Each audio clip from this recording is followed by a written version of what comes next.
What do you think? This is the Army where you shoot them a mile away? You gotta get close like this. You got a bing, you blow their brains all over your nice Ivy League suit. It's the Ralph Bailey Show. News Talk 96.1 and AM 1180 KERN. Now make sure you keep the house when you make the call. You understand me? You hear me? Call from an outside line. I mean it. Call in or text to 661-842-KERN. That's 661-842-5376. Listen live at KERNradio.com. Now, the host you've been waiting all day for. Live from the KERN studio, here's Ralph Bailey. Hi, everybody, and a very pleasant good afternoon to you, wherever you may be, however you may be listening, or however you may be viewing on YouTube. It's the Ralph Bailey Show on a Tuesday, 7th day of April, and we've got another busy broadcast on this Tuesday. The countdown is on. The president says if a deal is not made within the next 2 hours, the bombing will begin. We'll unpack that, tell you what the Pakistanis are doing to try to avert this, tell you what the Israelis have already done in the day. It is a Tuesday, so Teresa Goldner will be here at the bottom of the hour before she heads off to Hong Kong, Japan, Beijing. She's headed to Asia, y'all. For 3 weeks, she's leaving us. We'll talk with her at the bottom of the hour. Artemis 2, traveling at speeds in excess of 20,000 miles per hour, headed for San Diego, of all places. They're landing in the Pacific after making history. We'll get to that. Ken Keller is going to join us, big-time local hospital official, as the Kevin Smalls Children's Center expands. The work that the Smalls family has done in the name of pediatric cancer is just absolutely off the chart. Mr. Keller will explain what went on today with their new neonatal surgery room. And coming up at the 5, we'll walk you up to the Trump deadline. We'll come back at 5:05 and see if the bombing has begun, if there's some negotiations going on. And Lindsey Vonn sat down with Craig Melvin of the Today Show today to discuss whether she'll ever ski again. She's up on crutches and walking, working out about 4 to 6 hours a day.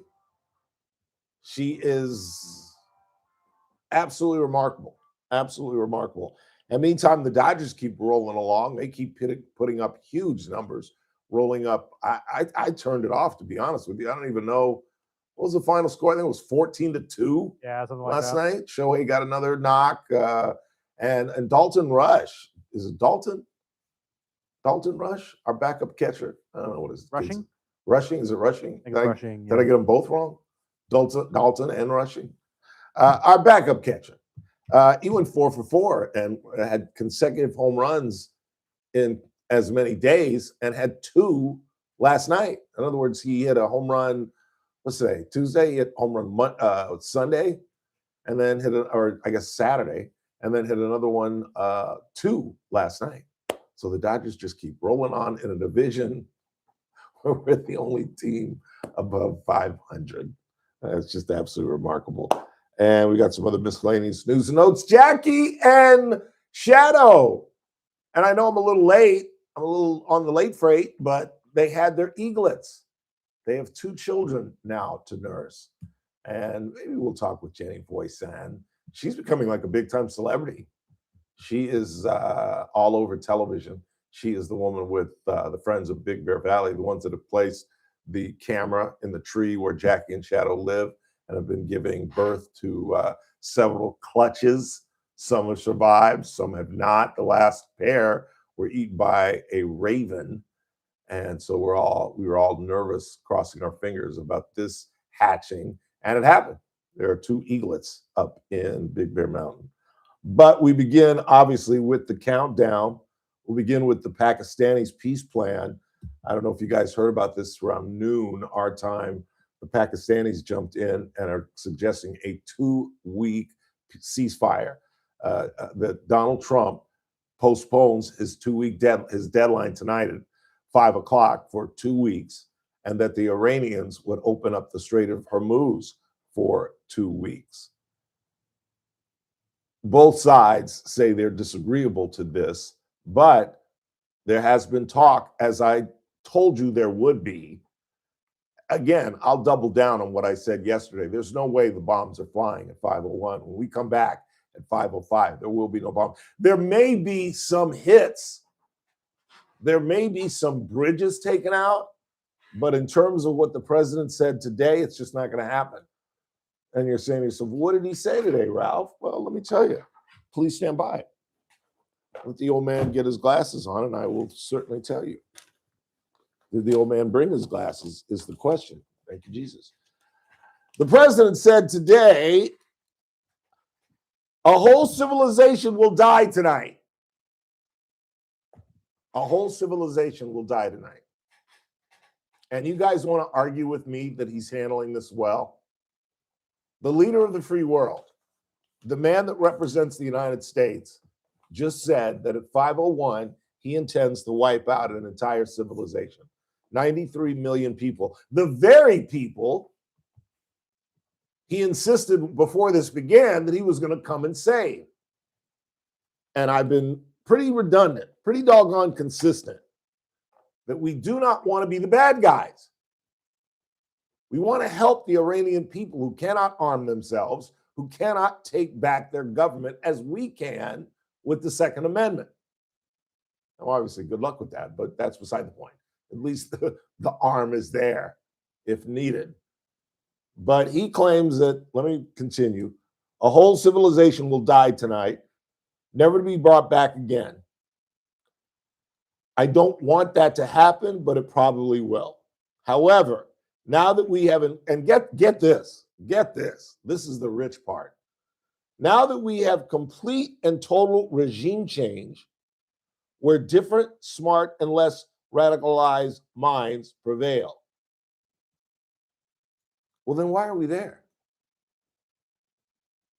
Why are we not steaming back to the United States? The president just told us that we've completed regime change. That's what he said. I read it. We've decimated their army. We've decimated their navy. We completely control, as you all argued with me yesterday, we've completely controlled their air power. Why are we there? I don't understand.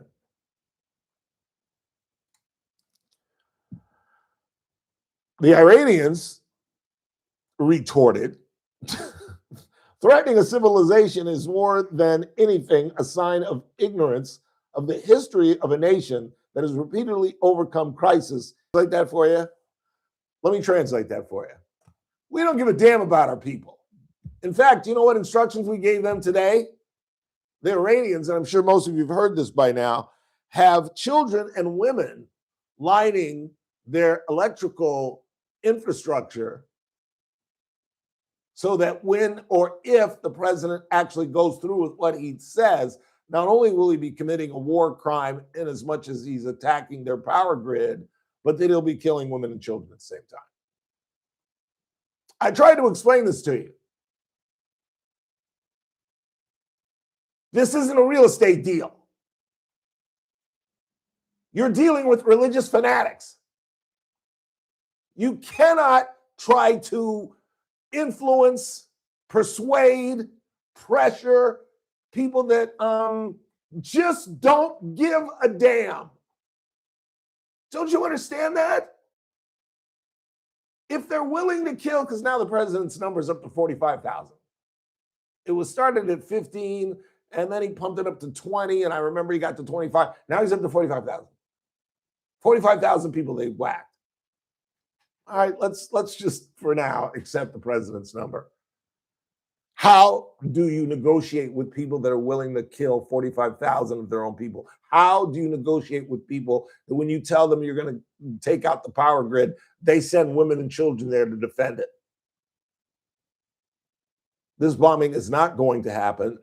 There may be some bombing tonight of bridges, but they're not going to go after the power infrastructure. The Iranians have already, I should say the Israelis, have already gone after some of the bridges in the area, insisting that that's how they transport ballistic missiles and ammunition and personnel, etc.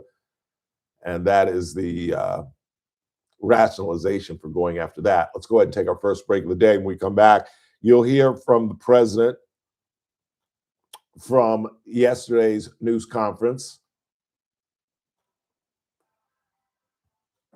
Coming up in just a matter of minutes, Teresa Goldner bids us a fond farewell as she heads to the Orient,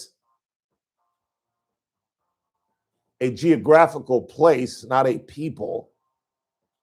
So if you call Asians Orientals, you are not only showing your ignorance, but you're showing that you got a little boogity boogity in you. There's no such thing as Oriental people. There's the Orient.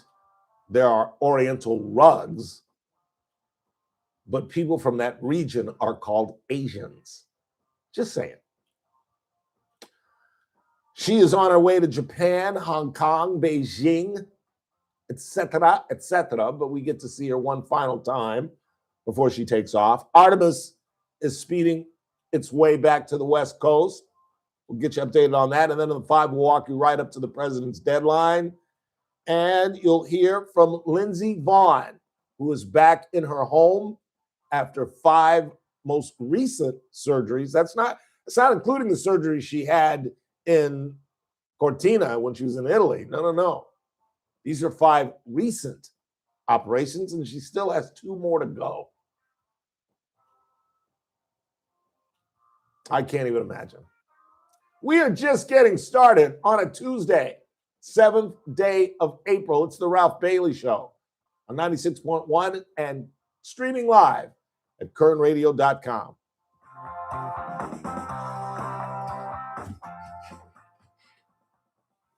News Talk 96.1 and AM 1180 KERN. Wednesday edition, Clay Travis, Buck Sexton Show. The 8 p.m. Eastern on Tuesday night deadline will have come and gone.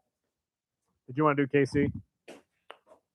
If you got one, go ahead. From that country, plus how are the markets reacting? What is oil and gas doing? All that and more. Plus Senator Rick Scott from Florida. You won't want to miss it. Come hang with us. Wednesday edition, Clay Buck. Live 9 to noon. News Talk 96.1 and AM 1180 KERN. You know, oddly, one of the things I rarely talk about when I talk about KC Steakhouse is lunch. If you work downtown, if you work for the county or wherever on Truxton, it's not very far, and it's real quick, and it's very convenient, and the menu is similar, just smaller portions, and it is outstanding. And the variety on the menu that Chef Daniel has put together now is simply unbelievable. It's mostly a large groups that come to KC Steakhouse. And not everybody's feeling red meat to celebrate someone's birthday or an anniversary or whatever the event may be. And that's why Chef Daniel has advanced the menu. So there's Italian food. I love the fettuccine Alfredo with chicken. The lobster mac and cheese is everybody's favorite. The fish dishes, the mahi-mahi, the swordfish, the halibut. Where would you rather be than on F Street? And don't forget about the Stockyard next door for meetings, banquets, or just having dinner and having some of the craft cocktails that are served next door. It's KC Steakhouse, longtime sponsors of the Ralph Bailey Show. Are you looking for a hospital that truly cares for your health and well-being? At Good Samaritan Hospital, they provide high-quality medical detox, psychiatric services, and medical and surgical care. They accept most insurances, including Medi-Cal, Medicare, and Kern Family. They offer Kern County's longest-standing inpatient detox program. Terea is coming in, right? Withdrawal management, all under one roof. Learn more at GoodSamaritanHospital.com or call 661-215-7500. Good Samaritan Hospital. They care for their community. Running a business takes grit, vision, and a partner who believes in your success as much as you do. At Valley Strong Credit Union, business banking is built around you, the entrepreneurs, the growers, the dreamers, powering our community. Whether you need flexible checking, faster payments, or financing to take your next big step, Valley Strong brings local expertise and real relationships to every stage of your business. Because when local businesses thrive, the whole valley grows stronger. Valley Strong Credit Union. Grow your business, grow your future. valleystrong.com/business. Are gas prices the final straw to break the camel's back? Are you drowning in debt so that more gas means you can't pay for other essential stuff? Are you getting collection calls, emails, and texts on credit cards, medical debt, loans, buy now, pay later, and so forth? The attorneys at Clean Slate BK Group have a solution to make the nightmare go away. CSBK can stop the harassment, get rid of the balances, maybe even get your car payment reduced, and get you reset in the right financial direction for a fraction of the time and money of a debt settlement program. A Chapter 7 BK takes about 6 months, and at the end, the financial straws will be off your back. Log on to CSBK.com and read what real people just like you have to say about what CSBK has done for them. This is an attorney advertisement. Your results may vary, and prior results do not guarantee a similar outcome. Clean Slate BK Group PC, located at 7 Penn Plaza, Suite 601, New York, 10001, is responsible for the content of this ad. For more information, visit CSBK.com. That's CSBK.com to end your financial nightmares. I'm JR Flores. Catch my show, The JR Show, weekdays at 2 p.m. Now, back to The Ralph Bailey Show on News Talk 96.1 and AM 1180 KERN. Don't you know that she's just my style? Everything about it drives me wild. Don't you know that she's just my style? 842-5376, 842-KERN, our phone number. Just sifting through my mail. Got my 1099 from Messmaker and Petrie Wealth Advisors. Nice. So I'm all ready to get my taxes done, or as I like to call it, I guess I can't say that on the air, huh? Not this time. No, I guess I can't. But I'm not looking forward to April the 15th. I'm really not. Just not. Other than I'll be gone, be in Los Angeles, sitting behind home plate on Jackie Robinson Day. Have you seen the commercials of the jerseys we're getting? Oh, they're sweet. I don't like how the Dodgers have, and in fact, there's a hat too that Big Dog, apparently Mike Parent, has already gotten for me. I don't like how the Dodgers have fallen in love with gold. Yeah, I hate the gold brim on your guys' hat. Yeah, that's what I told Big Dog. And then I realized he was like, well, I don't have to give it to you. And I was like, oh, I didn't know you're giving it to me. I thought you were just showing it to me. I'll rock the hat. I love the gold. I really don't. And the Jackie Robinson jersey they're giving away that day to the first, they could give away to the first 25 people. And we'd be right there. Because we're going to leave at 7:30, 8 o'clock for a 7 o'clock game. He literally wrote that on a text. I'll pick you up at 8. And I had to double clutch because it's Big Dog. You know what I'm saying? I was like, I literally had to check the schedule because I was like, oh, it must be a 1 o'clock game. And I was like, no, it's 7 o'clock. Oh, yeah, you'll be there super early. No, he's joking. We'll probably leave at noon. Get there 7 o'clock. Leaving at noon for 7 o'clock. Oh, dude, super early. I'm totally serious. Yeah, I know. And because there are mandatory stops on the way. Literally, we've done this like 15, 20 times, and we're going with guys that I really, really like. Scotty G, who's a really good guy, and one of I think he's a client of Big Dog's. Ron, another really good guy. I've gone to games with both these guys. And they're really good guys. But there are like these inherent mandatory stops. Like there's a bathroom stop that we have to make, whether anybody in the car has to go to the bathroom or not. There's like this one gas station that we stop at. And then I think the Ramada Inn might be finally off the itinerary, where we stop at this Ramada Inn, where it's literally the off-ramp and the on-ramp are literally like right next to the hotel, which is right off the freeway. So it's like a perfect transition. And we used to go there to try to get a drink. And every time we would go, the bar would be closed or under construction. Well, now they got rid of the bar. So I'm pretty sure that's off it. But they're just, and we get there around 2:30, 3 o'clock, and they open the gates around 4. We sit in the line for about an hour. Speak of the devil. You knew he was going to text. Don't come for me, Parent. There are 3 people that if you start talking about it, they're going to text the show. Big Dog, Mike Hart, and Robbie Pratt. I mentioned Robbie Pratt's son yesterday. He texted me. Let's see what Big Dog's talking about. Never Ramada is in. That is so funny. But yeah, so these jerseys, they have like the commemoration date on it, and they've got all this kind of cool stuff on it. I'm really, really excited. I have not been to Dodger Stadium since last time Chet and I went. And I could have gone a couple of weeks ago, but Chet got stuck in, I don't know where he was, West Virginia. That is unfortunate. Oh, God, I was so looking forward to that Saturday day game. Really was looking forward to that. Who you got? 49 Larry's on the line. Larry, what's up? Yeah, I'm just calling to remind you that if Donald Trump bombs the electrical plants, it's not a war crime. Bill Clinton and NATO did the same thing in Kosovo in 1999.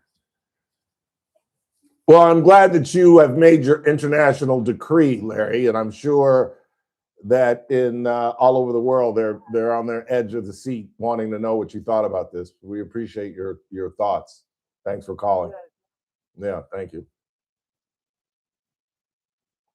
If he hits that electrical grid, the Democrats are already talking about using the 25th Amendment.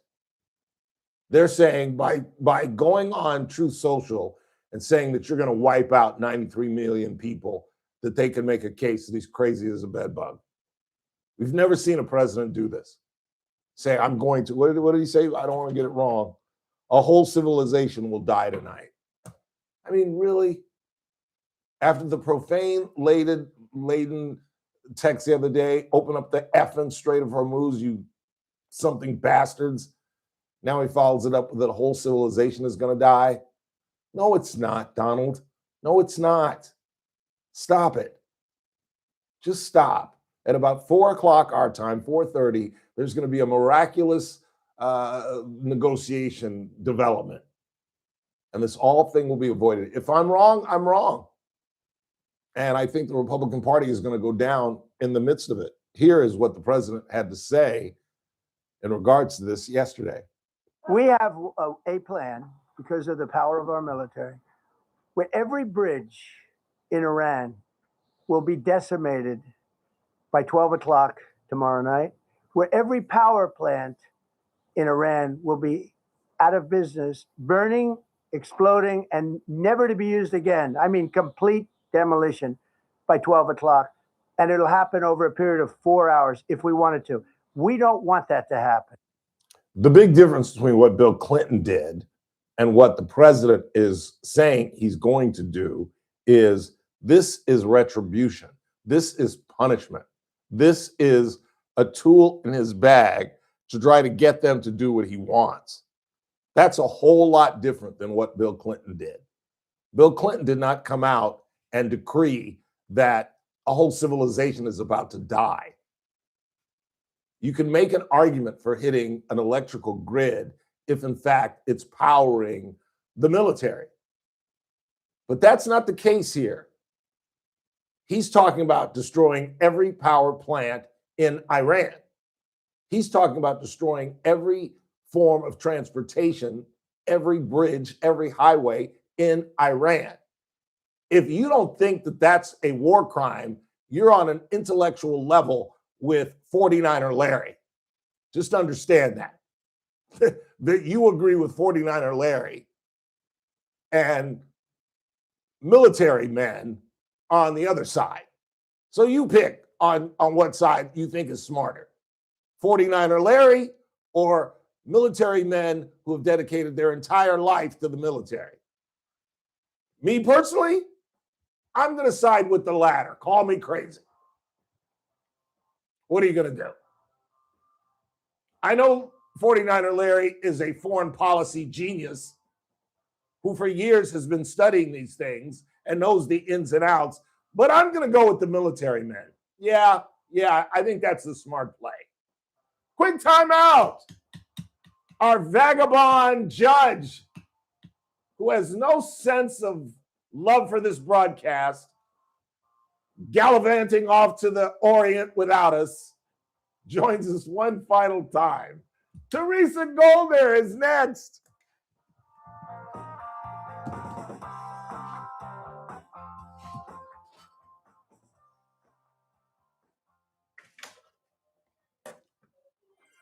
News Talk 96.1 and AM 1180 KERN. With SRN News, I'm Keith Peters in Washington. President Trump has repeatedly pushed back deadlines for Iran to cut a deal or open the Strait of Hormuz, but his latest deadline for Tuesday came with his most perilous threat yet. Trump wrote on Truth Social that a whole civilization will die tonight. The president initially set a deadline for March 23rd, but postponed it several times, now suggesting Tuesday at 8 p.m. Eastern will be final.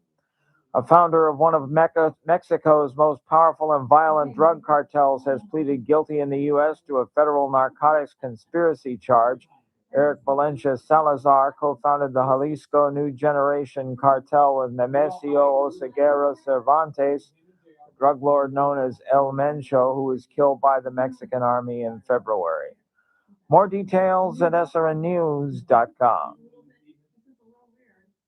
News Talk 96.1 and AM 1180 KERN.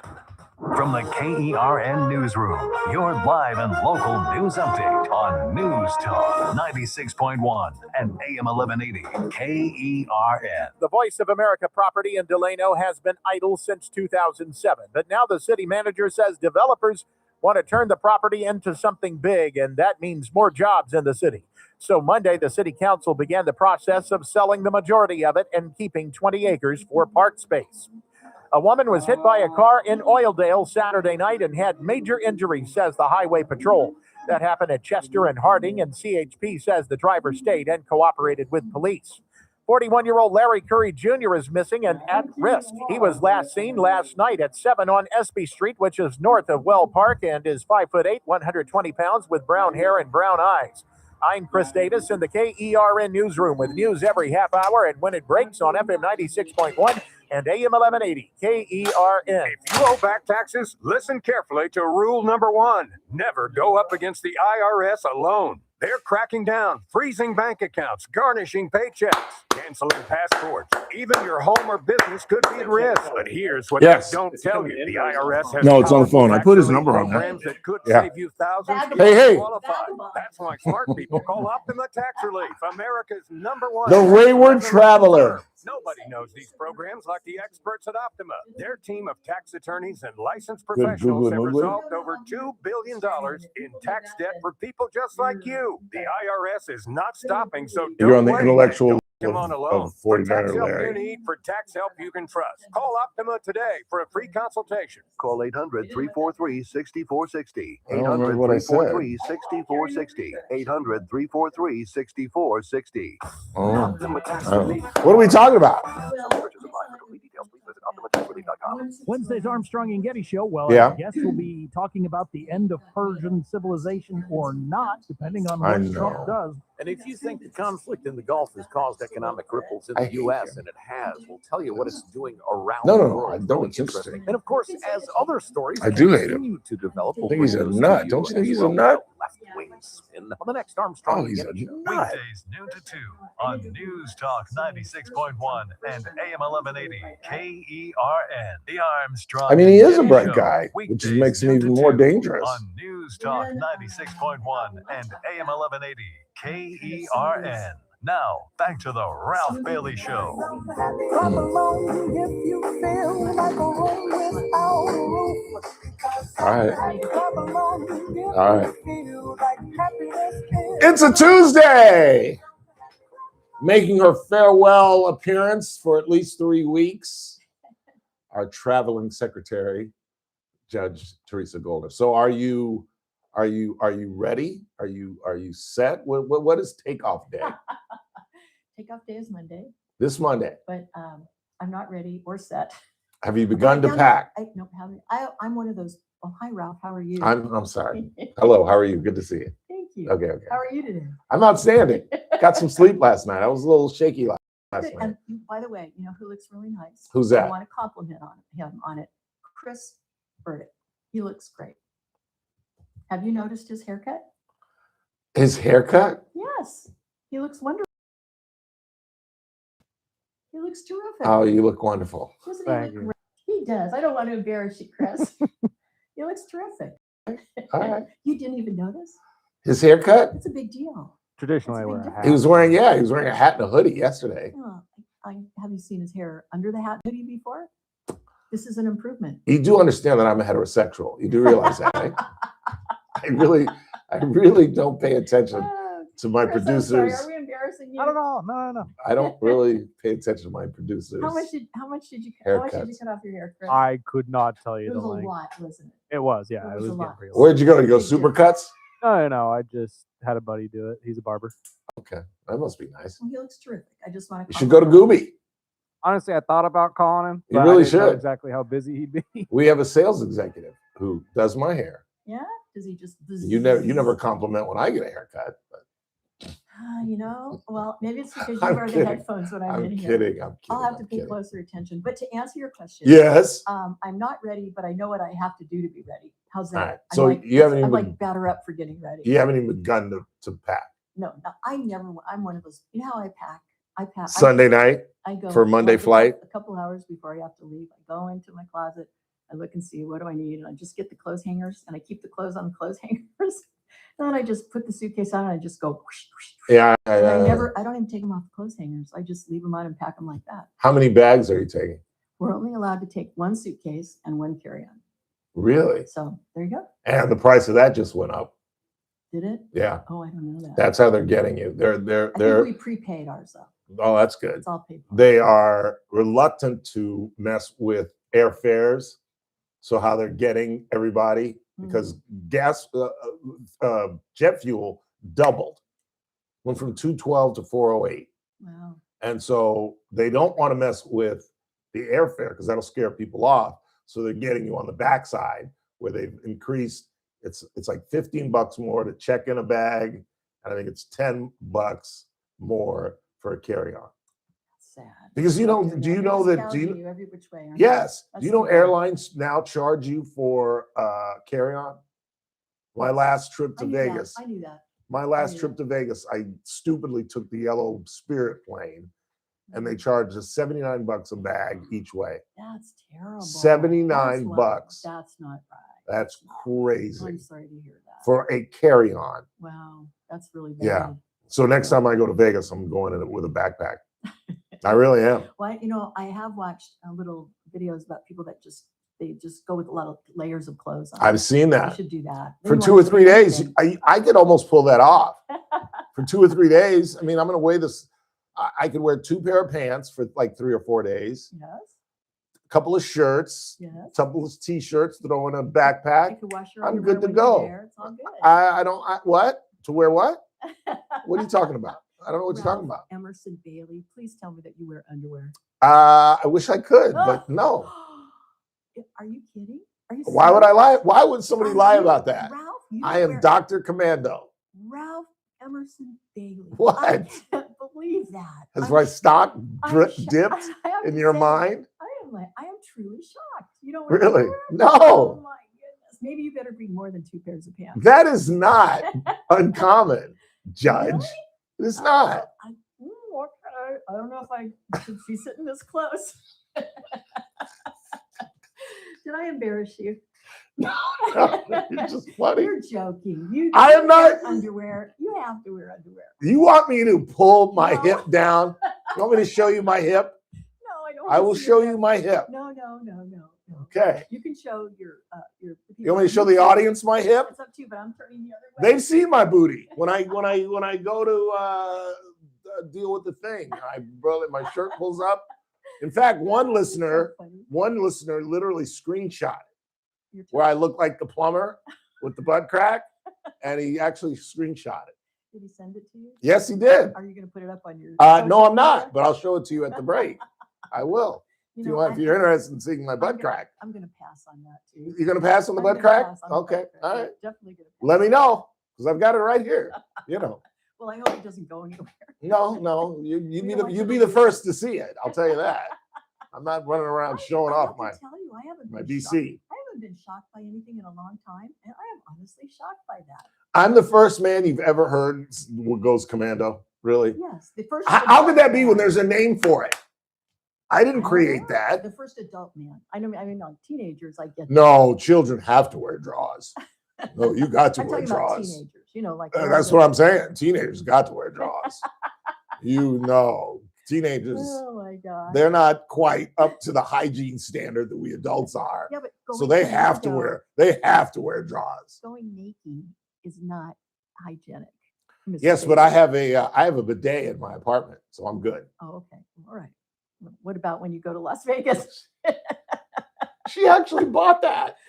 Okay. I swear to God, she bought that. All right. So you've been Teresa, I do this not all have a night. bidet. No, I do. Amanda, look. No, I don't want to see. Right there. See that hip? See that hip? Right there. Take it away. But I do not have a bidet in my apartment. Do you know what? My husband. That is becoming very popular, by the Yes, way. I was going to tell you. Very, very popular. On our last anniversary, we stayed at a hotel in LA, beautiful hotel. They had a, what is it called? It's a Japanese Toto toilet. Yeah. That has a bidet. It also has The Japanese, that's how the Japanese. Massages. Oh, you're gonna find out. No, this thing in the hotel had one, and it was water massage. You can set the temperature. Yeah. And it has 5 different location settings. Wow. All I can say is it'd be really easy to stay in that bathroom for a really long time. No kidding. Just keep hitting the buttons. Well, you're going to find out firsthand. Well, yeah. Well, I don't know if it's like every Japanese house has one. I would think so. I think that's hotel. no. I think that's their culture. Well, that would be nice. I think it's as common as a urinal at a Dodger game. I really do. But getting ready for the trip, actually, I found out what I have to do. I've been doing a lot of research and talking to people. I have to get 2 apps on my phone. You have to get them on your phone before you go to. Oh yeah, you told me this. And that way you can pay for things. And then also I'll get you asked what a VPN was. Yes. It's a virtual private network. And it's just like what Chris said. It's almost like a tunnel that, cuts through the stream of internet stuff so that it masks your IP address. So they don't know that you're, where you're coming from. But that allows you to work around the great Chinese firewall. Yeah. Tell them about the censorship. Well, we talked about that last year. We talked about it again. Yeah, tell them again. Well, I found out that in China, you can't get Google, you can't get social media, you can't get any of that stuff. It's very highly censored, but China has its own version of the internet and its own version of Google, so to speak, and that's the only thing that they get, and it's to protect their citizens from unwanted information. Yeah, here in the United States, we call that propaganda, but we call it censorship. Yeah, they call it the news in China. Supposedly, if you don't have those apps on your phone before you get to China, and if you don't have your VPN set up before you get to China, then you won't be able to access that kind of thing. It's very interesting, and supposedly everybody pays for things on their phone, just like you do now. Just put your phone there. But you gotta have that app to do that. They're so far ahead of us in so many different ways. That's what I found out. They're really so are. way far ahead of us. We'll find out. And you have to have a special app if you want to take like the Chinese version of Uber. You have to have that on your phone too, but you always have to load it up before you get into the country. Really? So found out of some really interesting stuff. That is interesting. Yeah, I'll have more to report when I come home. In May, if I make it back. In May, we're gonna miss you till May. That's hard. Aw. What are you going to do? Well, I don't you're going to know. be here one day, or you're going to be in Next Wednesday, I'm in the Los Dodgers. Angeles. Yeah, You're going to be having a good time. a week from tomorrow. I'm I'll really probably- excited about it. Probably hear you yelling and screaming all the way in Yeah, China. yeah, I'm really excited. And they're playing the Mets. Oh. They're playing the Mets. And I know Yeah. you don't like the Mets. Or is it the Yankees? It's the Yankees that I can't stand. Why I do was you I like- was once a Met fan. When we lived in New York, I was a Met fan. Yeah, I like them both. I lived in New York when they won the championship in '69. Wow. We were That's living in exciting. St. Albans. Was your dad a fan? Yes, he took me to Shea Stadium. I've never been to Yankee Stadium, but I have been to the old, now raised Yeah. Shea Stadium. Yeah, and their new one is beautiful too. And a Morehouse man was on that team. Who was that? I believe it's Don Clendenin.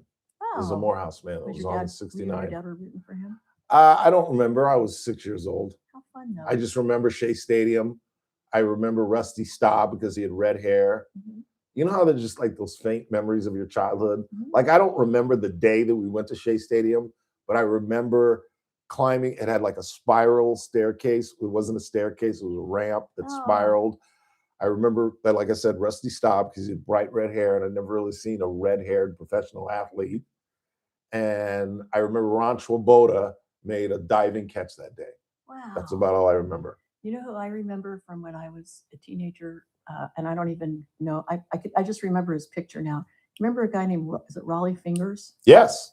He had a J.R. Flores Yeah, he like had the mustache. V. Yeah. Was that his real name? Do you think? Raleigh, fingers? I doubt it. I think it was Roland. I remember that though. I thought that was a very cool name. Hey Siri, show me Raleigh Fingers. Hall of Famer. And Dodger killer in the early 70s. Hall of Fame is a structure that honors individuals. She heard me say Hall of Fame. Show me Raleigh Fingers. Here it is on the map. No, now she showed me Raleigh, North Carolina. Hey Siri, show me picture Raleigh Fingers. Here are some images of Raleigh Fingers from the web. Have a look. Now she sent me fingers. She sent me pictures of him now. Oh, that's not what he looked like. He was. No, that's my dad. That's my dad. So, he wasn't quite that dark. Hey Siri, show me the bio of Raleigh Fingers. Here's some info about Raleigh Fingers. Roland Glenn Fingers. Roland was Roland. his name. That's what I figured. I didn't know that. Yeah. I thought he was pretty cool. I also remember the football player Daryl LaMonica. Do you remember him? Central Valley boy Really? from Fresno. I didn't know Clovis. that. Yeah. It's just like certain names that I remember from, when I was younger that I really liked those players. But I mostly liked him because I liked his name. I thought it was pretty cool. I thought his mustache was interesting. Well, I hated it because he was a Dodger killer. We went up against, they won 3 championships in a row, and they beat us, I think, in at least one of them, if not 2 of them. So do you think the Dodgers are better now than they were then? The Dodgers are the best baseball team in the history of baseball. Today. This Dodger team right now that is 7-2 and has scored double digits in its last 3 games against 2 different teams. This is the best. This is better than the 27 Yankees. Are you betting on the game next week or on the No. 16th? The 15th. You'll be done the 15th. No, I don't bet on baseball. No. Why? Because the Dodgers are so favored, it doesn't make sense. You have to put up like $250 to win 100. Huh. Yeah. I learned something last week about betting on sports. What was that? I learned that you can bet on college baseball and you can bet on college sports, but you can't bet on junior college sports. Did you know that? I did not know that. Yes, they can't do that. It's a big no-no. You can bet on current events. Did you know that? Yes. You Don't could they bet. call that a market Yes, prediction? And yes. the market prediction is different than a bet. Would you- supposedly, because you don't have a bookie or anything like that. Would you bet that Donald Trump is going to begin bombing at 5:01 this afternoon? Yes, You think he's going to start bombing? I do. Really? I think he's a man who does what he says. No way in the world. Okay. No way in the world. And if you didn't I already, don't want if you him didn't to, or but I think he will. if you didn't already have a lunch bet out there, I'd bet you lunch. But we were waiting on birthright citizenship, so I can't. Birthright citizenship, that argument didn't go so well for. No, for it the did not. administration I side. tried to tell you. But I tried to tell you. but it is not. What is constitutional is not set in amber on the date that the Constitution was actually enacted. So we'll see what happens. It's kind of, somebody analogized the birthright citizenship thing to the Second Amendment, right to bear arms, and how, if you look at it from an originalist perspective, normally they look and see what was in the heads of the founders of our country when they when they adopted the Constitution, when they drafted it. But, when they were talking about the right to bear arms in the Second Amendment, they didn't know we were going to have semi-automatic weapons like we have today. So, everything gets adjusted a little bit for subsequent events. So it was very interesting to me to hear the ACLU lawyer who was arguing in front of the Supreme Court last week, argue that, no, you have to look at it exactly what they were thinking in 1865. That was the date I think she put down.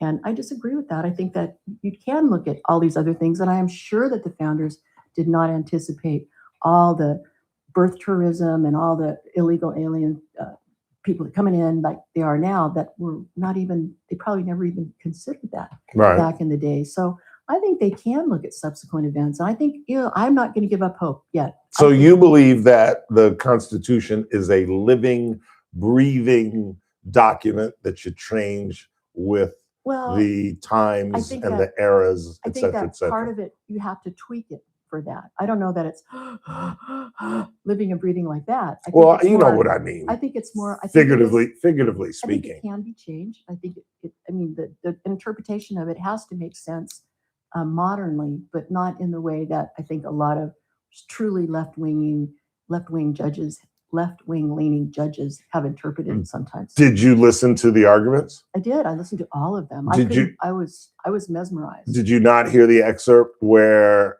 the argument was made to Justice Roberts, the very same argument that you're making? Yes. And he said, Judge Roberts said, yes, different time, but same Constitution. Yes, I know. I thought that was like, I'm going to the start with the truffles, and then we're going to have probably salmon on a Thursday, a little butterfinger pie afterwards. I mean, that sealed it. Well, that was the first thing he said to, I think it was Mr. Sowers, who argued for the governor. He was saying, hey, buddy, you're not going to get too far with me on that one. So, but we'll see. You know, Chief Justice Roberts is not somebody who likes to see a lot of grand swooping changes. He likes, if he's going to make a change, it's going to be incremental. And I think those are the kinds of changes, and kind of looking forward and looking to the future, that, you know, from way back when, that justices on the court can look at to interpret the Constitution today. How would those founders have dealt with this problem today? I think that's what's in the mindset, or should be in the mindset, as opposed to this is the only thing they thought of, and this is the only thing they can think of. And if it didn't exist then we have to pretend that it doesn't exist now. I don't believe in that kind of thing. So let's say there's a revolution in Cuba, and the Castro family comes back into power, and they start slaughtering people. And Raphael Bailey and his wife get on an inner tube and land in Miami. And we've been here for 10 years, and we have a baby. You're telling me that the Supreme Court is going to tell me that baby, after we've been here for 10 years, opened up our Cuban restaurant, we're serving chicken and rice every Wednesday, we're paying our taxes. You're telling me that our child will not be an American citizen and can't be the president of the United States?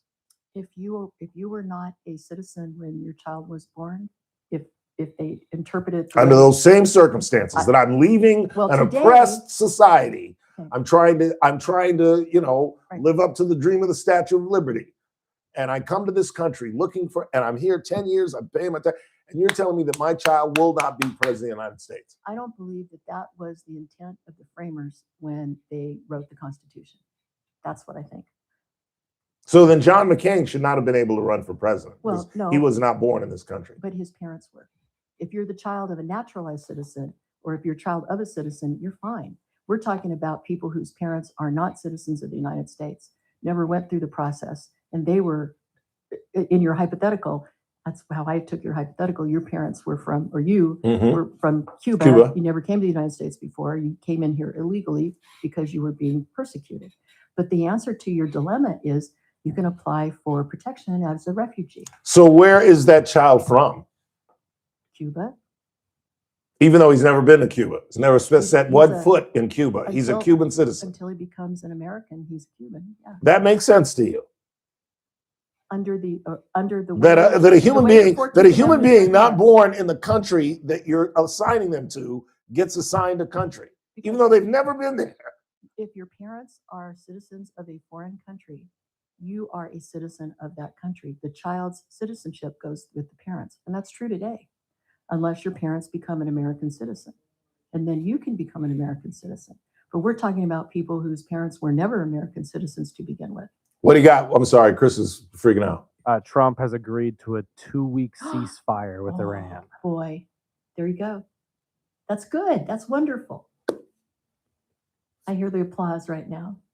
I'm just saying, I'm the mush sports-wise, but politically, I tell you what's going to happen before it happens. Do I not?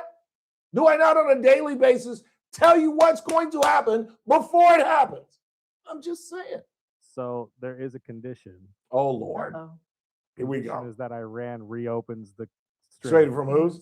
That ain't happening. Have they said yes to that yet? No, that ain't. There's no answer on that. That is the okay. You think that's about to happen? No, I don't think they're going to do that. No. They should, but they're not going to. Smart move by the president. Yes. Now he can't. Now I might. You know what? Exactly. Now I might be on board. Let's let him fly at 501. He gave him a peace offering, and they spit in his face. Does that mean that I won the bet, Ralph?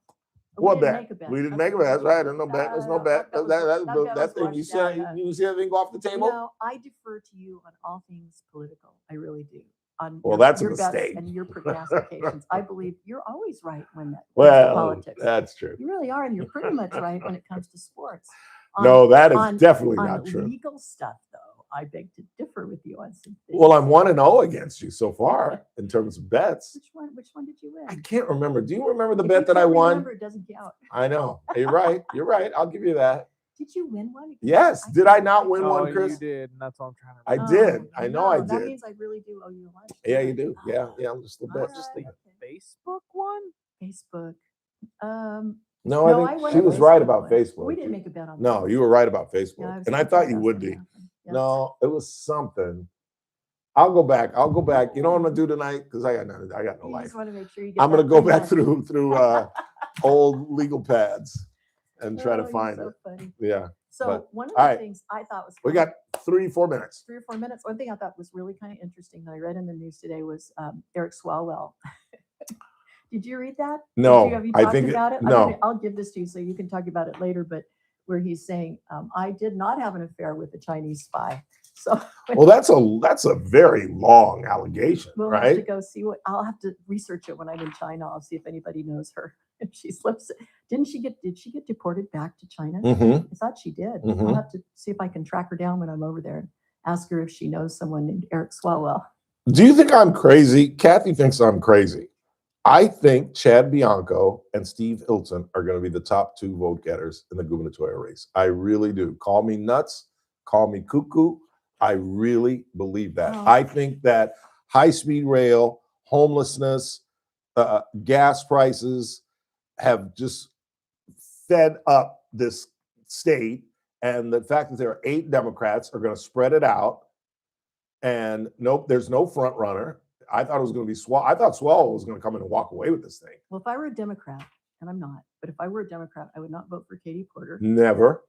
Because I remember seeing her at State of the Union and she was reading a book at State of the Union. Yeah, she's I just thought that was offensive. She's tone deaf. Yes. She's absolutely tone deaf. She doesn't get it that she's on camera cursing out her staffer, and she doesn't get that that would be bad. Should never She's treat tone people deaf. like that. Never. And Eric Swalwell, just because of this right here, I would not vote for He's him. I out. think he's a goofball anyway, in my He's out. personal opinion. I bet I know who you would vote for. Okay. Because I Adam would Schiff, vote. Don't even say those words, Adam No, Schiff. he's not. Please, He's not please. running. He's in the Senate. Thank you. Well, not thank you, Jesus. He's not running for governor. I know who you would else vote is for. running in the I'm going to Dem- write on it the down. Democrat side? I'm going to write it down. There's Who? 8 people running for.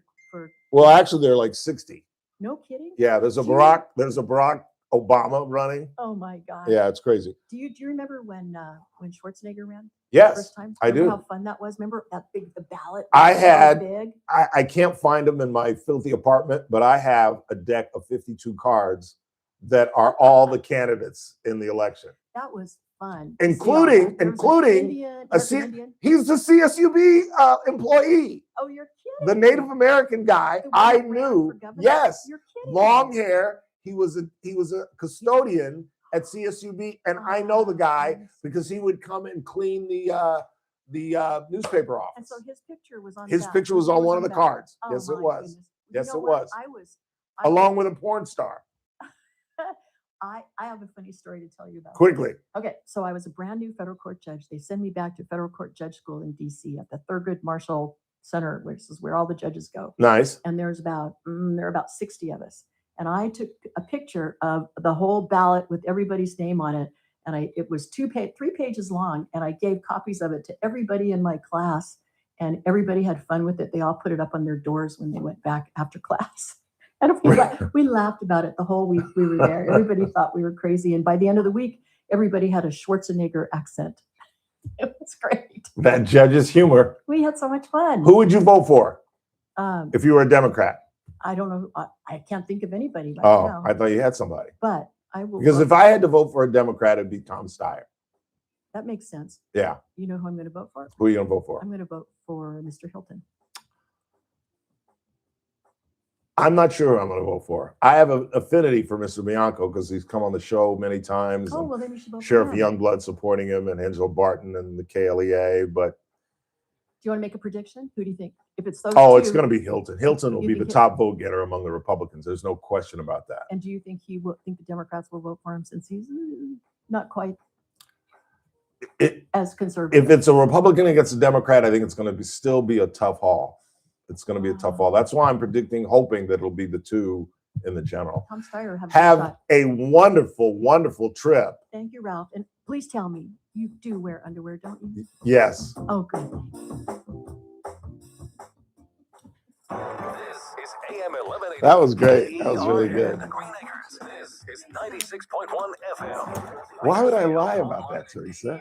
And why does that gross you out so badly? Tower from Town Hall on Keith Peters in I'm very Washington. hygienic. President Donald Trump says he's pulling back on his threats to widen attacks in Iran Really? to include an array of bridges, Does he wear boxers? power plants, and other civilian targets. Or briefs? Subject to He's Iran bold. agreeing to a 2-week ceasefire and the That's reopening interesting. of the Strait of Hormuz. Earlier Tuesday, Trump had threatened that Oh, yeah, because he Iran's doesn't want the whole boxers hanging civilization out of would his be shorts. destroyed if it failed to meet his latest deadline to strike a deal. His threat prompted Democrats in Congress, some United Nations officials, and scholars of military law I to stopped. say such threats No. would violate I'm 63 international years law. old, Teresa. I don't UN care. spokesman I Stefan stopped about Dujarric. 10 years ago. Threats that we are all violations of international law. When I started international living with humanitarian Monica, I was law. basically over there all the time. What is a crime? And I what is just not a didn't. crime will have to be No, I determined just, yeah, once I don't something know. I takes just, place, and we very much yeah, I hope that none of the threats that were verbalized will actually be implemented. Vice President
Through your live and local news update on News He did. Talk He did. 96.1 and He absolutely did. 1180 KERN. That was fun. All right, have a great time. Chris Davis. It's And good now seeing police you. are trying to find out Say who hello to was Barry who for me. burglarized You guys the be Cinderella careful. restaurant in Southwest Bakersfield Friday morning. The You'll restaurant see it. owners have posted pictures and video from the break-in on Instagram and say the burglar managed to take 2 iPads and a cash register in the minute and a half the guy was inside. The Voice of America property, now owned by the city of Delano, is in the process of being developed, which means that jobs are coming, says the city manager there.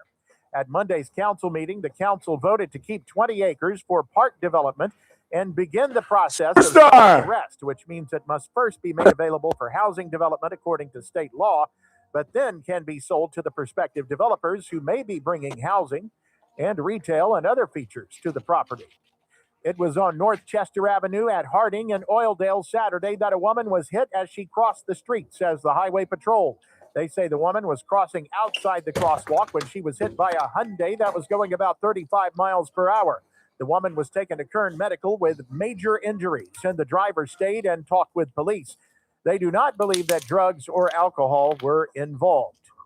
Better medical care for detainees and better access to attorneys are 2 improvements that have been ordered by a federal judge at the California City ICE Detention Center.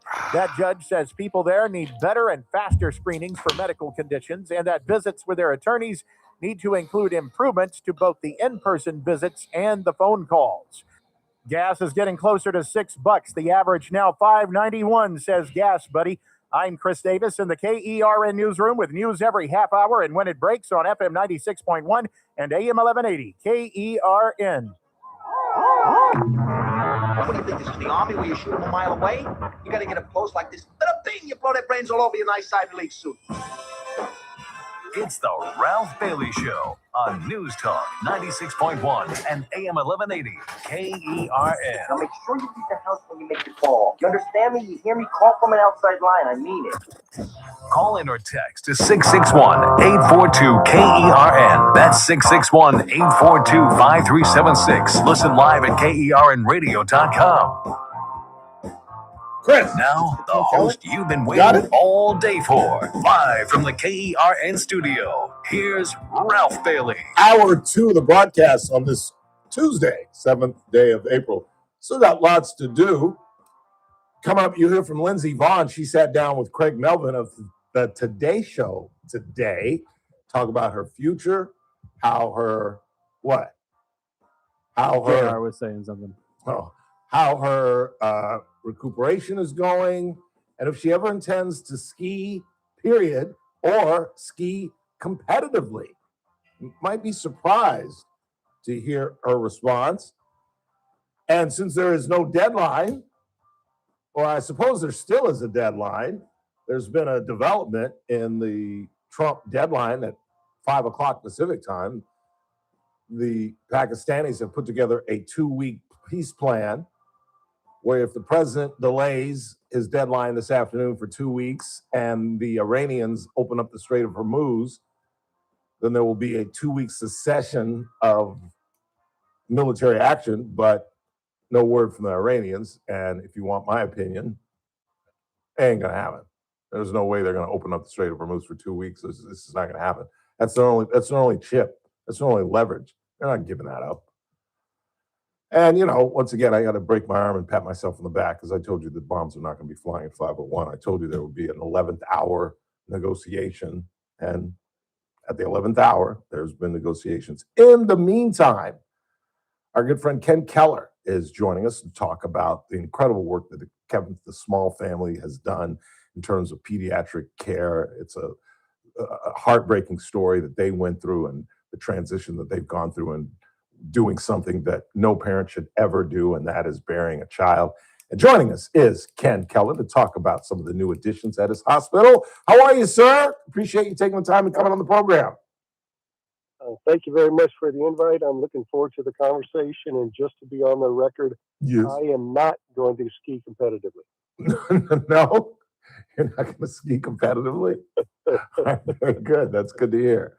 Because you would need some big skis. What are you, about 6'4"? Yes, sir. 6'4". Yeah. You need some pretty big skis. I'm just saying. So tell us what happened today. It's got to be a very exciting day for you and everybody at the hospital.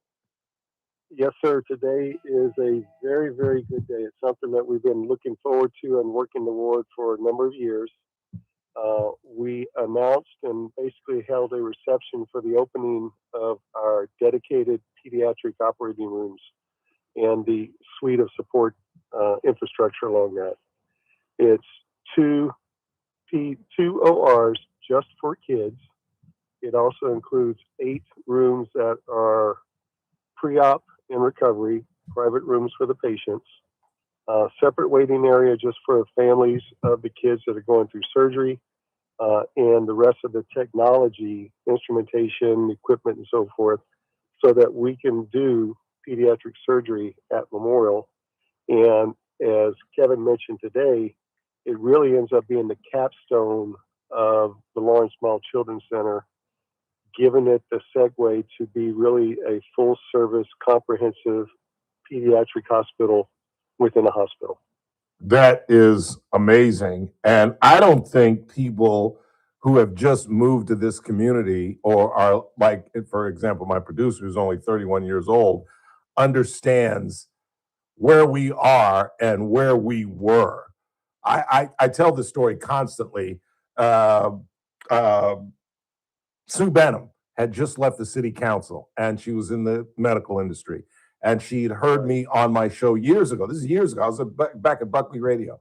And she heard me say, I cannot believe, because my father started at Children's Hospital in Hollywood. And I said, I cannot believe that we don't, as the 9th largest city in California, don't have a children's hospital. And instead of calling in and screaming at me how stupid I am, boo, boo, boo, she took me to lunch. And she said, Ralph, let me just show you some of the things that we're doing and where it's going to lead and where eventually we'll have a pediatric OR in this community, essentially have a pediatric hospital. And she was absolutely right. And what we have done, what you have done, what the Small family has done in the last 10, 15 years, is nothing short of a miracle. Because once, if your child had to have surgery, you were off to Madeira, you were off to Fresno, you were off to UCLA in Los Angeles. And now that's all come to an end. It's just nothing short of a miracle. Yeah, it's been since 2012 when the Lawrence Small Children's Center launched.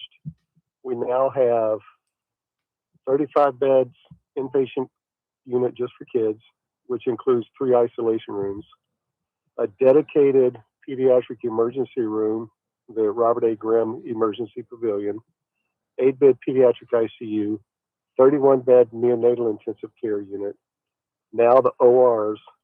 And the other really cool thing about it is staffed by pediatric trained physicians, intensive care physicians, nurses, and other caregivers. Through our partnership with Valley Children's, we have that resource to be able to have those doctors here, and it really elevates the level of care that's being provided by the skilled clinicians. It is nothing. I mean, I know I'm being redundant, but it's nothing short of miraculous, because we were once part of the Children's Miracle Network, where we heard those stories every single year of children who 10, 15 years ago, quite frankly, Ken, may not have survived. Pediatric kids, burn kids, prenatal kids, kids born 5, 6 months, as big as your hand, that may not have survived 20 years ago, that are now surviving and thriving. Yes, sir. We've been very fortunate with our partnership with the Small Family, with Children's Miracle Network, with organizations, with people like yourself and families throughout Curtin County. And the investments that we've been able to make as a result of the generosity and the philanthropy efforts really has given us the structure to be able to meet the needs of, virtually everything that we come across for kids. Yeah. Ken Keller, CEO of Dignity Memorial Hospital, is our guest. We're talking about the grand opening of their pediatric unit in their hospital here. Tell the family's story of Kevin Small and his young daughter. Well, Lawrence Small was I'll say a very good horse rider, and through a skiing accident, when she went to the physician, they diagnosed her with osteosarcoma, basically bone cancer.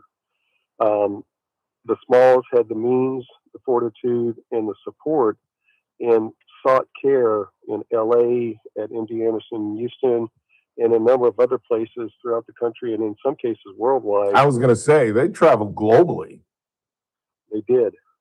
Now, obviously, unfortunately, the story is that she passed, but one of the things that they learned as they were doing this is, while some of the treatments couldn't be done here, the support care could, had we had the resources available, the infrastructure, the facilities, the equipment, and so forth. And as they were going through their healing, as they went through their soul searching, an opportunity was presented by John Van Boning, the former CEO, and Robert Mangum Scott, on the creation of the Lawrence Small Children's Center. And through a very, very generous family, we've gotten a tremendous amount of money to help build what is now, as you mentioned, a full-service, comprehensive children's hospital within the hospital. Yeah. I mean, they have poured millions of dollars into this effort. They are just, as I like to say, one of those families that make this community what it is. Really, it's amazing. To your point, it's other families as well, like Robert Grimm's family. Yeah. The Wright Foundation, participants with Children's Miracle Network, the Varner families. And we've just been so blessed as a result of this community supporting us. We're able to do things like this. Yeah, it truly, truly is amazing. When will operations begin, literally and figuratively? As soon as we get it licensed by the California Department of Public Health, we've submitted all the application and the material that we need to. So at this point, we're in a holding pattern. And once they come and give us the license, in theory, their mandate is you can start taking care of patients there as soon as we leave. Outstanding. So we're anxious. Yeah, I bet. It is a wonderful addition to our community that literally is saving lives and saving just the wear and tear. I cannot imagine the only thing worse than having a child sick is having to leave your community and rent a hotel or stay with family in Fresno or Los Angeles. And the fact that we've been able to bring this home for people is life-changing. Absolutely, I don't know what else to say about it, Ken. I appreciate you taking the time, appreciate the work that you do for our community, and coming on the program. Really appreciate it. Thank you, sir. Thank you to you guys. Thank you to our partners, our families, our friends, our businesses in this community. And we look forward to being here, taking care of you guys for quite a long time. Absolutely. Thank you very much. Take care. All right. Have a great afternoon, sir. You too. Ken Keller, CEO of Dignity Memorial Hospital. It really is amazing. And Chris will tell you, we've all been down at Channel 17 for the Children's Miracle Network, where you see this little 4-year-old running around, and then you hear a story that they were born 6 ounces, literally the size of your hand, born premature, maybe 6 months. 6 months gestation. Big as your hand, literally. And now here you see him running around the studio at 3-4 years old, healthy as a horse. Or the young girl, I forget the family's name, who fell into a barbecue pit. You know, those ground fire pits. Everybody sits around in the backyard. Young child fell into that and went to a local physician who misdiagnosed her. And then finally went to what became the NIC unit at Memorial and basically saved her life. Just some of the stories you would not believe. You just would not believe. And like I said, these stories could not happen in the 20th century here in Bakersfield. 9th largest city in a state that has the 4th largest economy on the planet. 9th largest city in a state that's got the 4th largest economy on the globe. And 20 years ago, we could not take care of our children.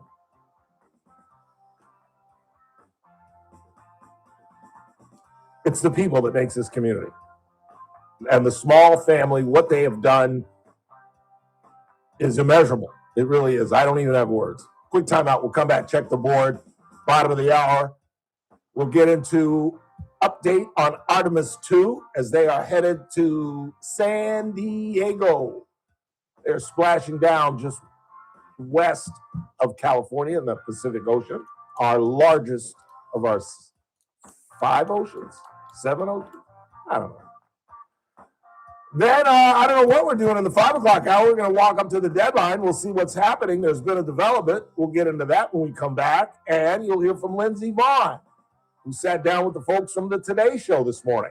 That's all coming up on the Ralph Bailey Show on a Tuesday, 7th day of April, right here on Newstalk 96.1 and streaming live at kernradio.com. News Talk 96.1. Adaptive.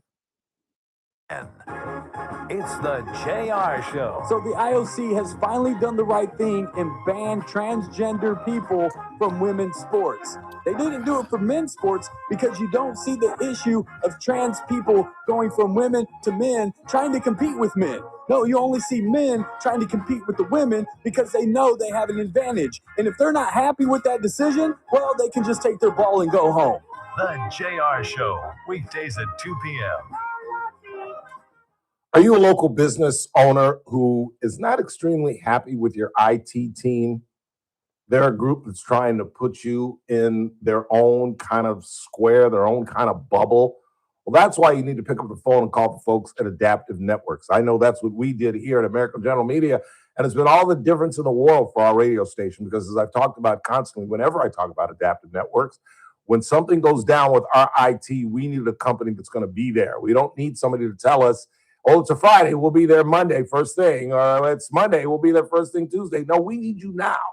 And that's exactly what Adaptive Networks is all about. And if you're a business owner and you're not concerned about the security of your information, you're making a gargantuan mistake, and you need to pick up the phone to rectify it and call the folks at Adaptive Networks at 661-241-0638. Again, that's 661-241-0638, or hit them online at adaptive-net.com, or join us next Wednesday when owner-operators Jennifer and Ryan Van Alstyne join us live in studio. Carpet Outlet Plus. Every day is sale day. No one can beat us, no one can touch us. You won't find better prices. Shop and compare. What's happening? We don't care. Take a look our way. And come What's on the into game? Carpet Outlet Plus. This afternoon, this morning. Every day is sale day. Come back tomorrow. Carpet Outlet Plus is celebrating 30 years in business by offering you no interest financing for 12 months. Head over they're to in Hawaii. carpetoutletplus.com Oh, hell, they to may come apply back by the now. end of the You can day. get new waterproof They'll flooring come back by and 5 comfy o'clock carpet our in the time. bedrooms, all from one Guilty trusted place. as Over sin. Are you 70,000 kidding customers me? can't be wrong. It's probably been time to change your floors for a while, so And they'll call, come click, back or at stop by 3:40. today. Carpet Outlet Plus, 3.5 blocks west of 99 on Rosedale Highway. Carpet Outlet Plus. Every day is sale day. The murder victim is her If own you don't witness. care about saving I mean, come on. 50% off your wireless Rat bill, him the same out. 5G coverage the big guys are charging a fortune Did he for, really? maybe you care about keeping jobs in America. The Pure defendant. Talk does. They've pledged to run their entire operation from this country, including all their customer service. Or maybe you care about our nation's veterans. Pure Talk does. They've donated hundreds of thousands of dollars to Well, did you hear America's the most Warrior recent one? Partnership, The woman that a fell off the fantastic boat. organization working hard to prevent She veteran was there suicide. on a yacht, and they Or got on their little maybe you care skiff, about closing and they hit a America's wave, skills gap. according Pure to Talk the does. husband. They're a proud supporter of MicroWorks. Who is They're that? helping my foundation here? train the next generation of Um, skilled workers. Don't get me So wrong. they're on a little Saving money's skiff, great, and they're and trying you'll to get save back to plenty their with yacht. Pure Talk. They hit a bounce. But if you want to She be in falls business off, with people who share your and somehow values, takes the dial motor pound key. 250, I don't know what that say is, micro, but it makes and switch to makes an the American boat run, wireless company apparently. that actually stands for something. Pure Talk. You're listening to the Ralph Bailey Show. Catch me weekday morning 6 to 9 a.m. on Right. First So Look apparently with that's Scott what it Cox, did. News Talk So he tried to 96.1 paddle and back AM to the 1180 boat, KERN. which is why we didn't paddle back to her. And he last saw her swimming back to the boat, and they found her life preserver. And the daughter came on to me today.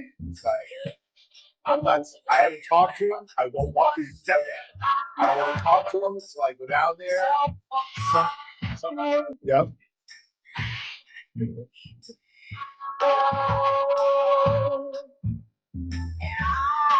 I had to confer with my associate producer. Did they see her? Did y'all see her? No. I couldn't see Lisa. She's our associate producer and head of our traffic staff.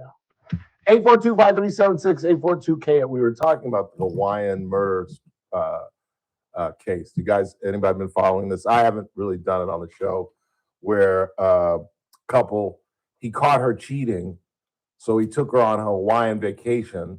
They went on a stroll in the Maui Mountains, I suppose. I don't know. I've been in Hawaii in 40 years.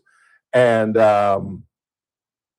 he hit her with a rock a couple times and tried to throw her off the cliff, but she survived. And he claims he hit her with the rock. He testified in his own defense and claimed that it was self-defense. That's why he hit her on the rock, because she started hitting him.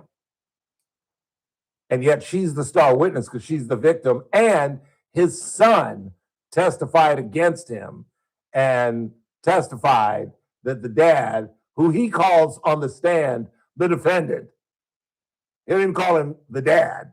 He doesn't say, my dad said this. He says, the defendant says this. Hadn't talked to him in months. And said that he told him that he killed his wife because she cheated on him. And so it's 1:23 in Hawaii. I told Lisa that by By the time we're off the air, they'll come back with a verdict. I mean, this is so open and shut. It's redunculous. 842-5376, 842-KERN. Anything on the board? Yes, we got a couple. What do you got? Eagles do not nurse their babies; they just feed them. I think nursing is a general verb. To nurse is to feed. Let's find out, shall we? I'm the wordsmith, former copy editor, former writer. Hey Siri, show me the infinitive of, show me to nurse. The definition of to nurse. As a noun, nurse means a person. Shut up, Siri. As a verb, give medical and other attention to a sick person. She nursed the girl through. Care for a sick person. Try to cure or alleviate. Hold closely. Hold. Harbor, especially for. I found this on the web for shut up Siri as a verb, give medical and other attention to a sick person. She nursed a girl through care for a sick person trying to cure or alleviate. Check it out. Really? I can't stand my phone. Have you looked up to nurse? I'm working on it right now, yeah. Hey, Siri, what do you got? So I got the consumption of essential nutrients, Thank you. carbohydrates, proteins, fats, vitamins, etc., Thank you. to maintain bodily functions, promote healing, and ensure Thank you. well-being. Thank you. Are you really going to mess with a former copy editor? Really? A guy that literally made his living with words? Are you really going to screw with me? I keep telling you all, I'm really not that smart. Like, seriously, I'm not. But I know a lot about grammar, sentence structure, writing, politics, presidents, certain eras of history, and journalism. And that's about it. That's about it. That's all I got. That's what this whole show depends on. But if I go to one of those categories, don't mess with me. Don't mess with me. I'm not trying to pat myself on the back. I'm just trying to save y'all some time. Don't. What else you got? Boogity boogity, please define. Is that what you said? Got a little boogie boogie in them? I think that's what she meant. I think that is what it is. That means you got a little racism in you. And I use that specifically as opposed to just calling you a racist, because there's a difference between being a racist and got a little boogity boogity in you. I hope you're listening, Teresa. For example, I'll give you a classic example. My father, who was a very open-minded, loving man, but was born in 1942, meaning that he was a child throughout the 40s and 50s in the Deep South. So quite naturally, he grew up with some resentment for people that didn't quite look like him. And as I have referenced many times on this broadcast, I can't lie. There's one thing I can guarantee you, whether you like me or not, I'm never going to lie into this thing. And my daddy had a little boogity boogity in him. You see what I'm saying? He wasn't a racist. There's a difference. There's a difference. I didn't call him a racist, but he had a little boogity boogity in him. And I've told you the classic comment that he would make in front of my white friends. We'd all be watching a ball game, and a news break would come on. Jeffrey Dahmer ate 23 people today. And my dad would sit there and be like, white people. And I'd be like, Bob, you cannot say that. And we get into, another white thing we used to get into all the time. My dad loved Gary Templeton, who was a black switch-hitting shortstop for the San Diego Padres. And one year, he got 212 hits. I think like 100 from one side and 100 from the other side. And he didn't make the All-Star team. Bill Russell did. And we used to argue, but my dad used to say, see, white America, they're never going to elect the black man. They won't even elect the black man to be a shortstop in the Major League Baseball. And I said, Dad, it's a matter of numbers. Bill Russell plays in LA. How much time we got? Bill Russell plays in LA. Templeton plays in San Diego. It's just a matter of numbers. And he'd be like, no. So there's your difference. It's someone who openly speaks inappropriately about race but doesn't necessarily hate the opposite race. You know what I'm saying? Like, for example, apple doesn't fall far from the tree. I got a little boogity in me. I got, just saying, just a little bit.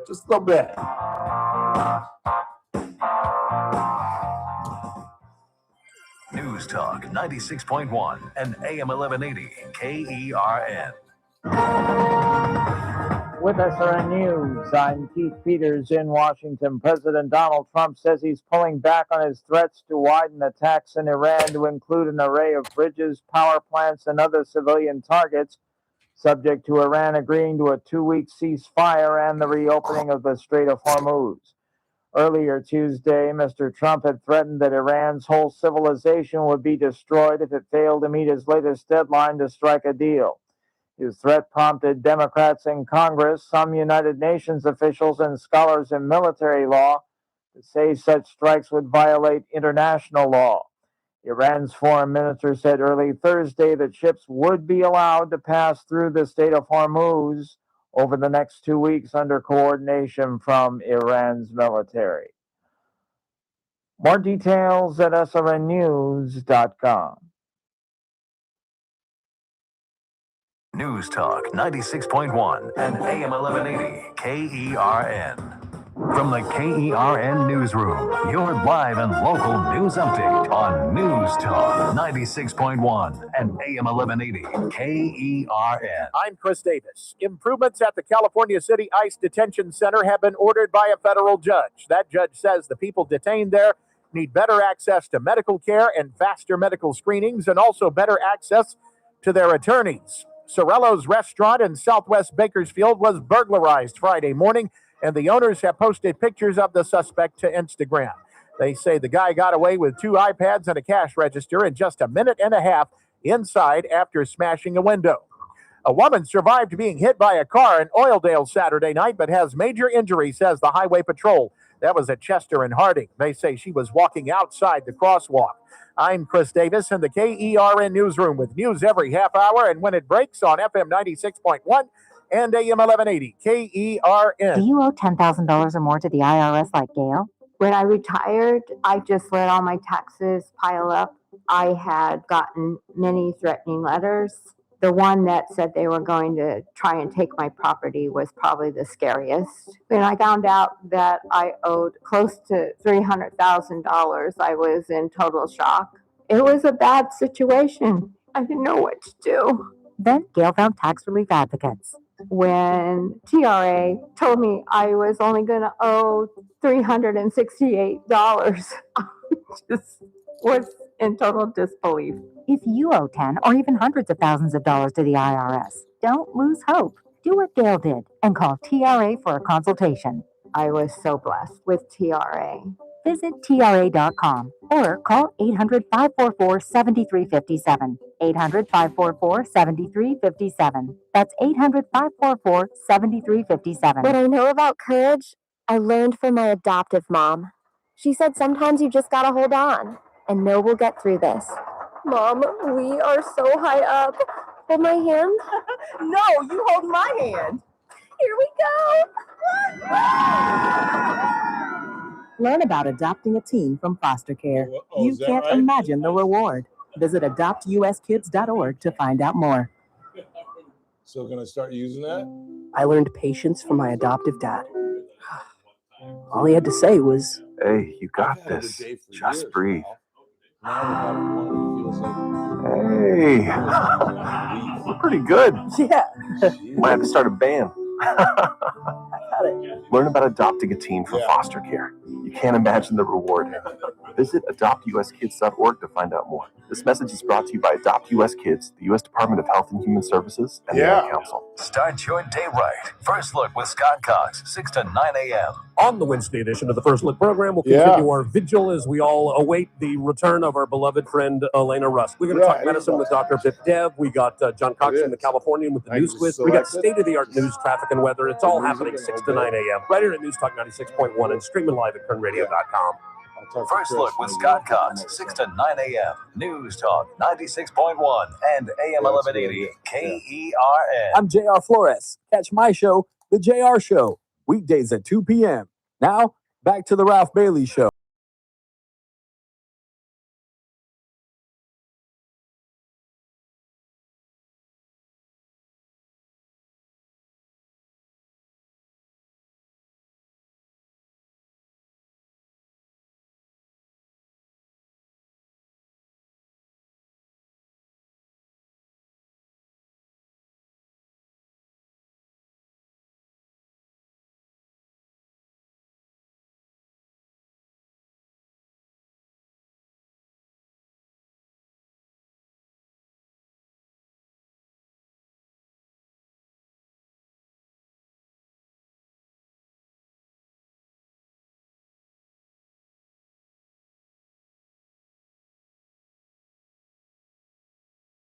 I had the carbuncle taken off my head at Memorial Hospital. It was amazing. It was absolutely amazing.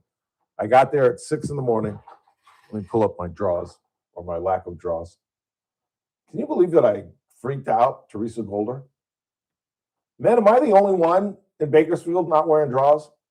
Is that like a big deal? I don't understand the big deal. I don't think it's really as big of a deal as she was making it. I mean, it's a big deal. Like in high school as a kid, and I'm not going to get into it, but I'll just say 2 words, razor burns, you almost have to. That was a big complaint in my house. Boy, if I got to clean another skid mark in your damn drawers, I swear to God. But this when you're an irresponsible kid who, I don't want to get too deep into it, but you know how kids, it's just kind of like everything's in a hurry. And you just kind of, now when I go to the bathroom, I take my time. In fact, if you want to know the truth, I'm not a neat freak by any means. I'm the biggest slob you'll ever meet in your life. But as I've grown older, I like to. I don't know. Hold on. What? It's nothing gross. After I go to the bathroom, I like to kind of wash up a little bit. Bidet. Well, it's a sink. I'm not shoving my butt in the sink, Chris, but I do kind of.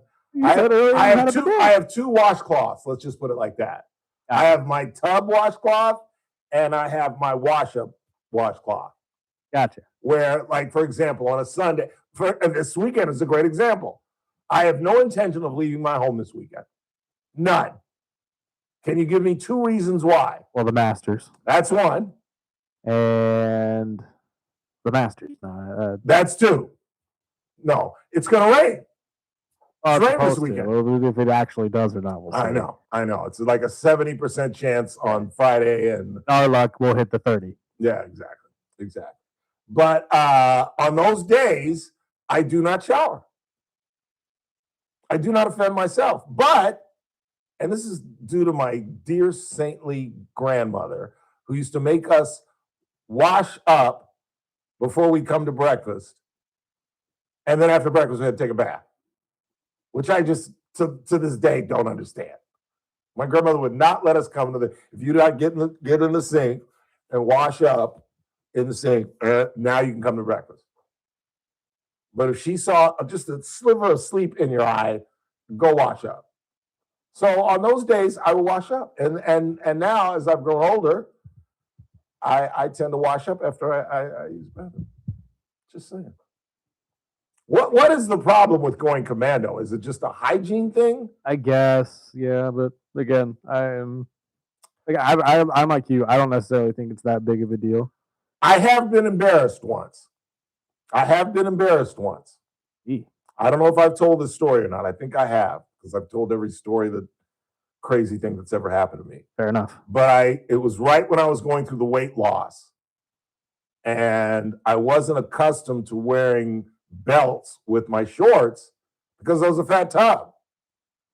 But now I needed a belt. I had lost like 40 pounds, and I was coming back from the Arco, and I was right at about the best smog, and I had things in my hand that I was carrying, and my shorts got loose and were literally around my ankles. I'm standing behind the subway in the best smog parking lot with my pants around my ankles. Dog. It was not. 2 women fainted. Just saying. I'm gifted. The whole place went black. Yeah, and I had to go back to the Arco because I think I had a cup of ice in my hand, and I dropped everything, obviously, to get dressed. And so I was like, now I'm standing there with my clothes on. I'm like, damn, I just freaked out. Nobody is paying attention to me. I'm at the back of one business. People getting their cars smogged aren't paying attention to some black. And let's be honest, they've probably seen homeless people do worse. Exactly.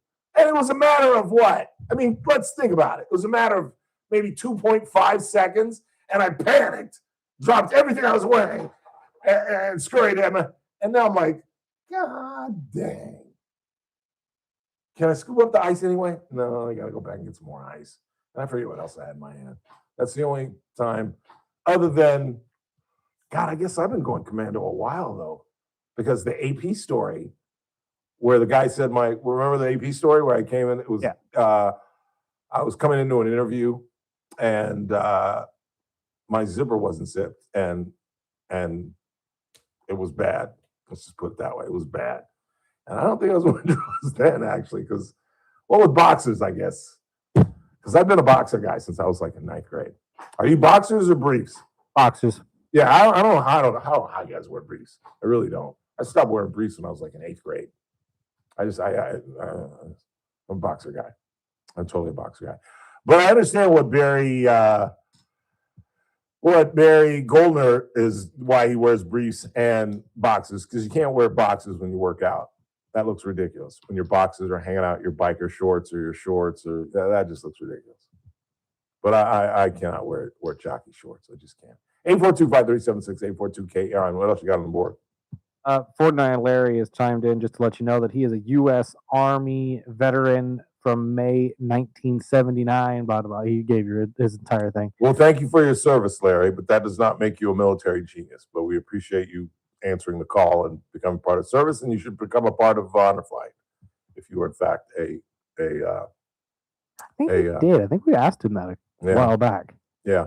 Yeah, we're not questioning your patriotism, Larry. We're actually questioning your knowledge. Let's put it like that.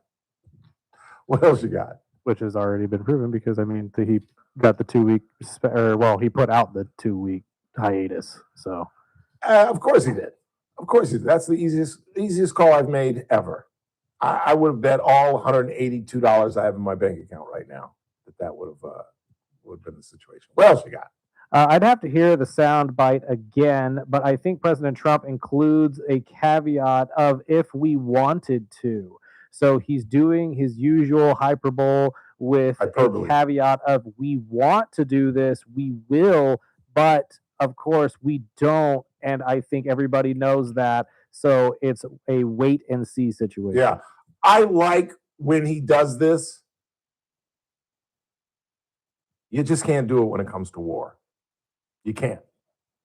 And I almost went through an entire show without saying this, but you got to play it straight. You got to play it straight. This is war. This isn't a deal. You're not in Trump Tower trying to acquire a property. This isn't a debate. This isn't a campaign speech. This isn't a presidential campaign. This is war, where people's lives are at stake. We almost lost a colonel who was stuck in the mountains bleeding. And somehow, through the miracle of God, we found a needle in a stack of needles. And he's home. But imagine if the Iranians had gotten a hold of him. Imagine what today would be like if the Iranians had him blindfolded, hands behind his back, parading all throughout Tehran. We got incredibly lucky. But that's why he's got to play this straight. You can't bluff in war. You just can't. And I know you all disagree with me. I know probably some of you must hate me, think I'm unpatriotic. But I believe in what he's doing. I think it's about time. We've had 47 years of this. It's about time. The only thing that I've been critical of is the manner in which it's been waged. I think it's been horrendously handled. I think that he should have gone to our allies and explained it. You remember, we'll talk with Howard tomorrow. Remember what Howard's reasoning was for not telling our allies? They might squeal. They might leak the story. That's crazy. You don't talk to anybody but the leaders of those countries. You talk to Keir Starker. You talk to Macron. You talk to the head of Germany, whose name I couldn't come up with if I was on a game show. You talk to the four major leaders, and you talk to them specifically with the strict instructions: if this gets out, one of you four will be the culprit. It's that simple. So that's a ridiculous reasoning for not, I don't know, letting our allies know that we're about to begin a lethal war in Iran. So I don't blame them for being butthurt and not wanting to be dragged into a war that they weren't even consulted in. And again, it gets back to NATO and how important NATO is. I think Kathy said it best, not meaning to support my argument, but she basically said, we are NATO. Yes, we are. We are the force that keeps the peace in Europe. Very well said, Kathy Abernathy. And without the American threat in Western Europe, Europe would not be Europe. I'm not really concerned. It's just a great radio topic because he'll be out of office in 3 years. And I don't think J.D. Vance would be stupid enough to maintain a poor relationship with NATO. And if a Democrat is elected, it'll certainly reconcile with NATO. But understand that you've got to plan for the best, plan for the worst, and hope for the best. And if we don't plan for Vladimir Putin to run over Western Europe, that's exactly what he will do. Again, Howard's argument was, well, it's been 4 or 5 years and they haven't dominated Ukraine yet. So you can take it another 4 or 5 years. He doesn't care. You can't, as I said earlier, negotiate with freaks, weirdos, strange people. Vladimir Putin is a freak. Most people would have cut and run by now. 4 or 5 years, millions of dead. He does not care. Do you not understand that? Do you know how long they were in Afghanistan? He doesn't give a damn how many people die. So they will conquer Ukraine and they will move on if NATO, if in fact, is not intact when he's done with Ukraine. And you have to ask yourself, if I'm wrong, if Howard's right, if the president's right, and NATO is a paper tiger, as he claims, then why is Putin so ardently against it? Why is one of the great demands of peace in Ukraine that Ukraine never, ever becomes a part of NATO? Why is that? Because he wants to go back. If in fact he's stopped, he wants to go back. And he knows that if he's part of NATO, that he has to deal with us. Because again, as Kathy Abernathy said, we are NATO. And we always have been, and we always will be. Let's go ahead and take a break. We'll come back. I'll get you caught up on Artemis 2, splashdown, date, where they're coming down. I don't know what we're doing in the 5 o'clock hour. I guess we'll still check to see what the status is. There's been a development. Donald Trump has announced that he is willing to postpone his deadline. I know it's shocking to some of you because I'm sure you haven't heard that yet. I'm sure you've never heard somebody tell you that there was never going to be a bombing, that he was going to delay his deadline.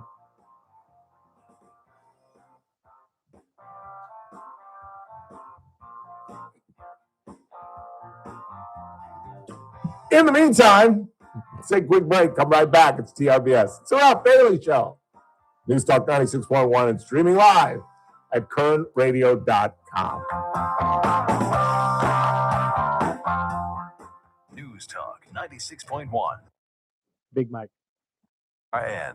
Wednesday edition, Clay Travis, Buck Sexton Show. The 8 p.m. Eastern on Tuesday night deadline will have come and gone. What has happened in Iran? We will break down all of the absolute latest from that country. Plus, how are the markets reacting? What is oil and gas doing? All that and more. Plus, Senator Rick Scott from Florida. You won't want to miss it. Come hang with us. Wednesday edition, Clay and Buck. Live 9 to noon. News Talk 96.1 and AM 1180 KERN. You know, I've talked a lot about Mike Arier, primarily because he's one of my best friends on the planet and one of the best caterers in town. But what I've not talked about is some of his menus, some of his items that he does up. For appetizers, he does a mean Italian stuffed mushrooms. He does a teriyaki skewer with Thai pepper glaze. He does barbecue shrimp, bacon-wrapped jalapeno shrimp. That is my absolute favorite. He does oysters on a half shell. He does a salmon on prosciutto wrapped asparagus with balsamic dill cream sauce, antipasta skewers, mini veggie kebabs. I mean, it is just incredible. The vast menu that Mike has is one of the best caterers in Kern County. So again, as I've been talking about, it's getting warm and a lot of events are coming up, golf tournaments, graduation, birthday parties, whatever it is, call Big Mike at 393-5507. That's 393-5507. He comes with his crew. He comes with his food. He comes with his quality meats. And he does all the cooking, all the cleaning, all the serving. All you have to do is call him 393-5507. That's 393-5507. Big Mike's Raging Barbecue. If you owe back taxes, listen carefully to rule number 1. Never go up against the IRS alone. They're cracking down, freezing bank accounts, garnishing paychecks, canceling passports. Even your home or business could be at risk. But here's what they don't tell you. The IRS has powerful tax relief programs that could save you thousands if you qualify. That's why smart people call Optima Tax Relief, America's #1 tax resolution firm. Nobody knows these programs like the experts at Optima. Their team of tax attorneys and licensed professionals have resolved over $2 billion in tax debt for people just like you. The IRS is not stopping, so don't wait and don't take them on alone. For tax help you need, for tax help you can trust, call Optima today for a free consultation. 783-8055. That's 800-783-8055. 800-783-8055. Optima Tax Relief. Some restrictions apply. For complete details, please visit OptimaTaxRelief.com. Your business moves fast. Your bank should keep up. At Valley Strong Credit Union, business banking is built for momentum with tools that help you manage cash flow, streamline payments, and fuel growth. Right now, there's never been a better time to switch. Open a new Valley Strong business account and get 3 months of business banking products and services free, up to $750 in value to power your next big move. Because when your business runs stronger, the whole Valley does too. Valley Strong Credit Union. Grow your business, grow your future at valleystrong.com/business. Get ready for the 11th annual Mac and Cheese Fest, happening Saturday, May 9th at the Kern County Fairgrounds from 2 to 6 p.m. This year's event is going to be bigger and better than ever. Enjoy endless servings of mac and cheese, along with refreshing beers, spiked seltzers, cocktails, and live music. Tickets are on sale now. For more information and to grab your tickets, visit BakersfieldMacandCheeseFest.com. Happening Saturday, May 9th at the Kern County Fairgrounds from 2 to 6 p.m. This event benefits the Bakersfield Ronald McDonald House. Wednesday's Armstrong and Getty Show. Well, I guess we'll be talking about the end of Persian civilization or not, depending on what Trump does. And if you think the conflict in the Gulf has caused economic ripples in the U.S., and it has, we'll tell you what it's doing around the world. Really interesting. And of course, as other stories continue to develop, we'll bring those to you as well without left-wing spin on the next Armstrong and Getty Show. Weekdays noon to 2 on News Talk 96.1 and AM 1180 KERN. The Armstrong and Getty Show. Weekdays noon to 2 on News Talk 96.1 and AM 1180 KERN. Now, back to the Ralph Bailey Show.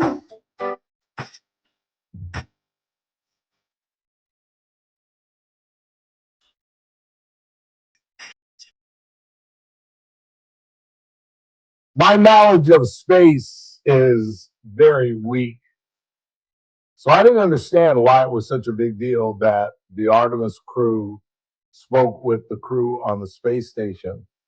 But apparently that is a gargantuan development.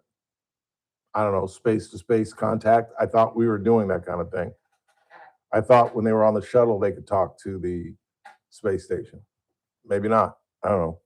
But Artemis 2, after setting the record, they've gone farther and faster than any human being on the planet, going about 252,000 miles away, breaking the record. And again, I don't mean to sound like such a negative person, but they broke the record of the 1970 Apollo 13 mission.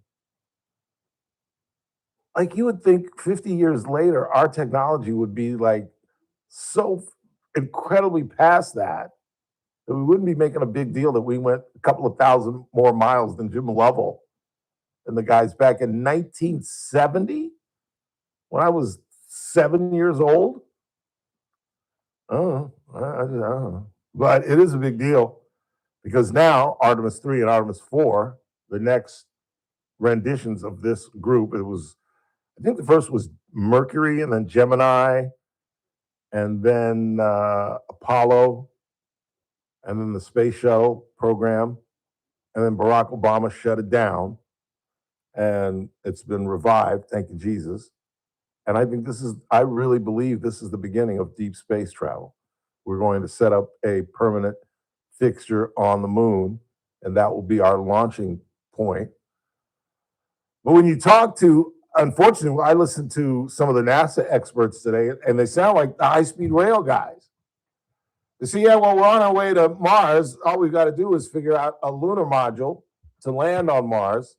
All we've got to figure out is a rocket that can take off from Mars, and we've got to get spacesuits suitable for Mars. Other than that, we're ready to go. I'm like, okay, I guess we got some work to do.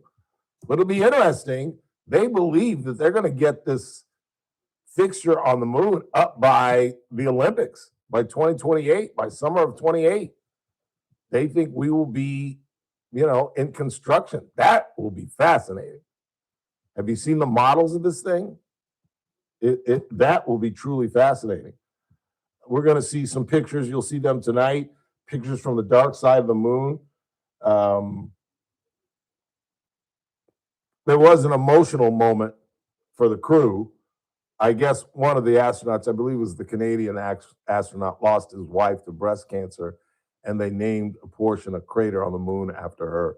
Her name was Carol with 2 R's and 2 L's. And that was a pretty emotional moment for these guys. And I did not know. Do you know how the spacecraft travels back to Earth? Honestly, I've always been curious, but not really. The gravitational pull. Oh, well, yeah, They that part. slingshot around the moon based on its orbit, and then the gravitational pull of the Earth brings them back into space. Okay, so they literally just slingshot themselves. Yes. And then they're literally pulled back in. There's no real propulsion. They're pulled back in at a speed of about 1,500 miles an hour. And then when they're coming into space, they'll be going in excess of 20,000 miles per hour. That's so crazy. It is. It's nuts. It's absolutely nuts. And it's the only thing that makes me want to live long, because I would love to be here 30, 40, 50 years from now to be able to see what we're going to do and how we're going to do it, how we're going to get to Mars and what comes after that. And through this whole discussion this week, there's been discussions of Voyager. Remember, Voyager is still out there. And it's been traveling for decades and it's still sending back messages. Wouldn't that be freaky if Voyager bumps into something? If we were to bump into life?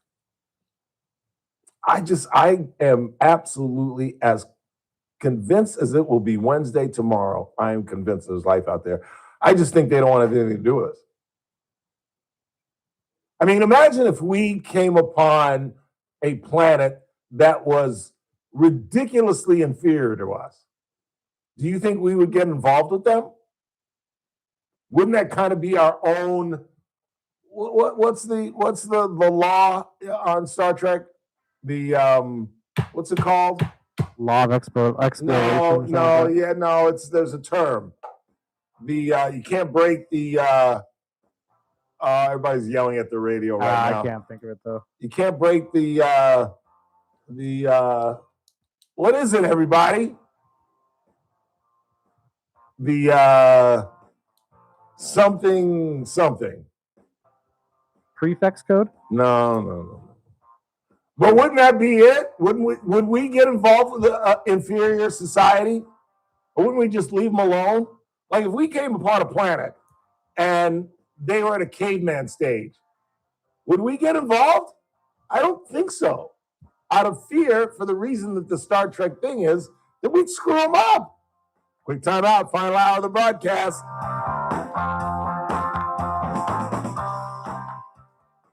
This is AM 1180 KERN. Green Acres. This is 96.1 FM. Bakersfield. Online at Prime Directive.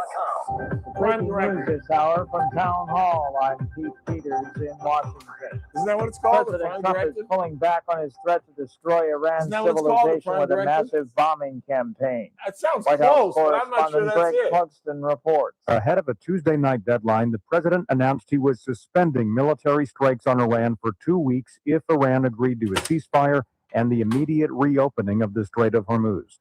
Iran's Supreme National Security Council said it has accepted the 2-week ceasefire. The president also said Iran has proposed a workable 10-point peace plan that could help end the war. Earlier in the day, Donald Trump threatened to kill Iran's whole civilization in a chilling statement by an American president.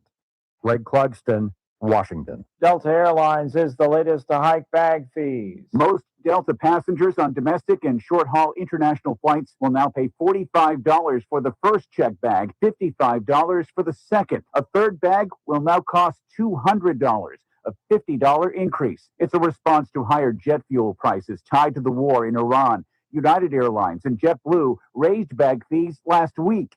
Jet fuel typically ranks as the second largest expense for airlines after labor. Analysts say U.S. carriers are more likely to lean on ancillary fees to offset the higher expenses. I'm Ed Donahue. The Artemis 2 astronauts are chatting it up with their friends aboard the International Space Station.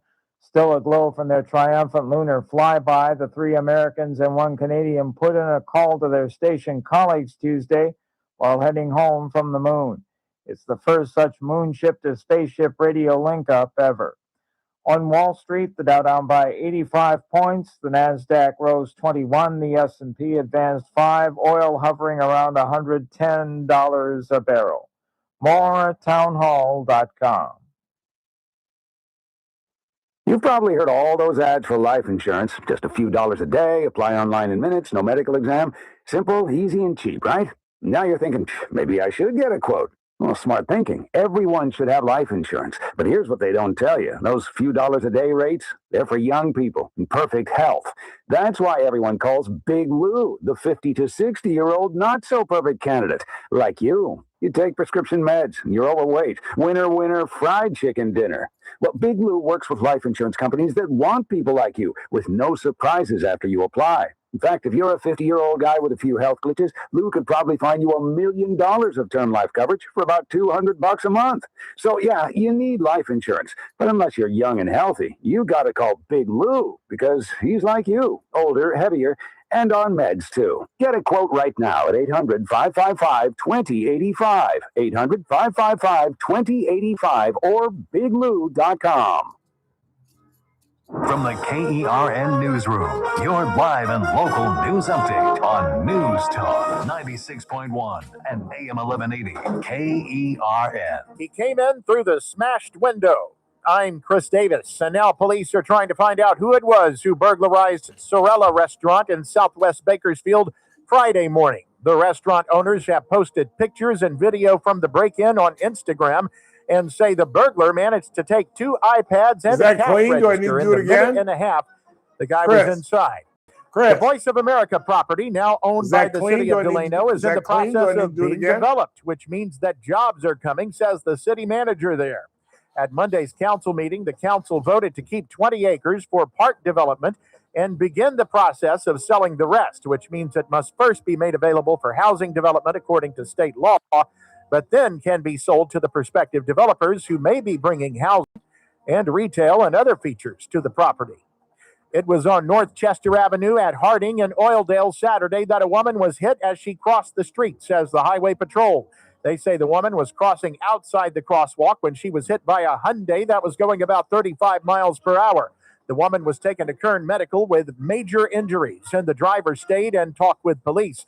They do not believe that drugs or alcohol were involved. Better medical care for detainees and better access to attorneys are two improvements that have been ordered by a federal judge at the California City ICE Detention Center. That judge says people there need better and faster screenings for medical conditions, and that visits with their attorneys need to include improvements to both the in-person visits and the phone calls. Gas is getting closer to $6. The average now $5.91, says Gas Buddy. I'm Chris Davis in the KERN newsroom with news every half hour and when it breaks on FM 96.1 and AM 1180 KERN. What do you think, this is the Army where you shoot them a mile away? You got to get up close like this. Bing, you blow their brains all over your nice Ivy League suit. It's the Ralph Bailey Show on News Talk 96.1 and AM 1180 KERN. Now make sure you leave the house when you make the call. You understand me? You hear me? Call from an outside line. I mean it. Call in or text to 661-842-KERN. That's 661-842-5376. Listen live at KERNradio.com.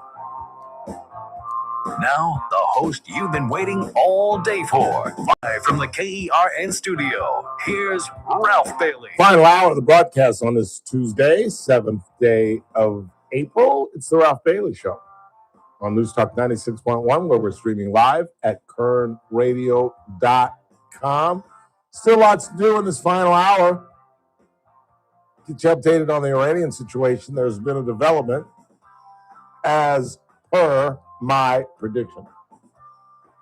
You heard from Lindsey Vaughn, who sat down with today's show's Craig Melvin, talking about her recuperating, her process, and whether she'll ever ski either recreationally or professionally. You might be surprised to hear what she has to say. And we'll talk a little baseball. The Dodgers game 2 at the site of our back-to-back World Championship, taking on the lowly Toronto Blue Jays, who have resorted back to their 2024 season. They were basically in the cellar. They are not a good baseball team. Did you watch the game last night? They are not a good baseball team. They made mental errors. They made base running errors, which is exactly what they did in the World Series with us. Their base running was horrible. In fact, you could argue their base running cost them a championship. On game 6, the guy gets too big a lead off of second, bloop fly ball to Kike Hernandez, and Miggy makes a great catch. We double him up to win the ball game. I'll never forget it. I was in a friend of mine's home with other friends and once again made a jerk of myself. Just absolutely made it. Imagine, okay, there are people, I'm sitting on the couch with my friend, and there's like a what do you call it, a small couch? A love seat over there, and there's another chair. So there are 5 of us. 3 people sitting right there, and this is some person. And okay, so it's a 2-2 pitch, and it's fly ball, Kiki, double him up, yes, it's over. That's it. That's sorry, everybody. Sorry.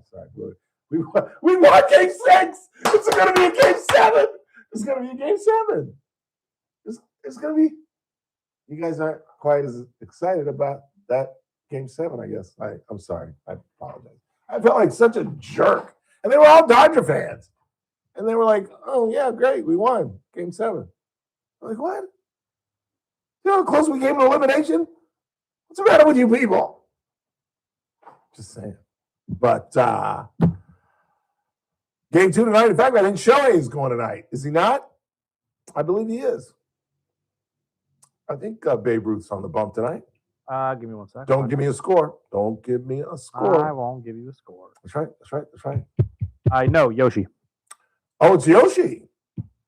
Yoshinobu Yamamoto taking the bump for the Dodgers as we go for another sweep. We've only lost. No, we haven't lost any series. Did we lose to the Guardians? Did they beat us 2 out of 3? I think so. Yeah, I think those are our only 2 losses to the Guardians. Who did we start the season with? I cannot remember. I do not remember either. Hey Siri, show me the Dodgers schedule. Here's what's coming up for the Dodgers. D-backs. Here's a D-backs. Oh yeah, we swept the D-backs. Then Cleveland took 2 or 3 from us. And then we swept who did we just play? Nationals. We swept the Nationals. And now we're about to sweep our World Series nemesis. Excuse me, I'm glad to see Bo Bichette is finally doing well. Did you hear what was going on with him? I did not actually, but I'd heard he wasn't doing well. They were booing him. Oh, well, yeah, it's New York. Inside of a week, Met fans were booing Bo Bichette. You see, all these people that complain about Los Angeles and us spending money to get our championship, there are so many other factors to us being the best organization in baseball and having decent fans, because the fandom has changed. The fandom has absolutely changed. It's now, let's be blunt about this. What am I about to say, Chris Burdick, about the Dodger fandom? A little controversial, but factually accurate. Young? Mexican. Oh, yeah. Am I wrong about that? No, that's fair. If there are 56,000 people at Dodger Stadium, you come up with the number and I'll come up with the number. I'm saying if there are 56,000 people in Dodger Stadium, 36,000 of them are Mexican. Yeah, I was thinking around the same, about 37, 38, yeah. I almost said 40. Yeah, but I was thinking that too. I'll play it low. I'll say 36. There are 20,000 black folks and white folks. Well, that's and Asians. And Asians. Ah. Asians. Now there are at least 5,000 to 10,000 Asians. Ain't that many white folks. Just where I sit, buying on plate. But other than that, ain't that many. No, I'm kidding. I'm kidding. Relax. But yeah, it's a Latino crowd. Oh yeah, heavy. And it's did you see the video of the 2 couples that got into a fight before first pitch opening day? I did not see this, no. I mean, seriously? And of course they were out in the bleachers. You know what? I would not sit in the bleachers if you gave me 8 free tickets and season tickets. There's no way I would sit out there. No way in the world. Even for the $40 deal. Are they still doing that? Where it's like $40 and you can eat all you want? Even for that, I no way I would sit out there. They got into a fight before first pitch. Can you imagine getting thrown out of a game before the game starts?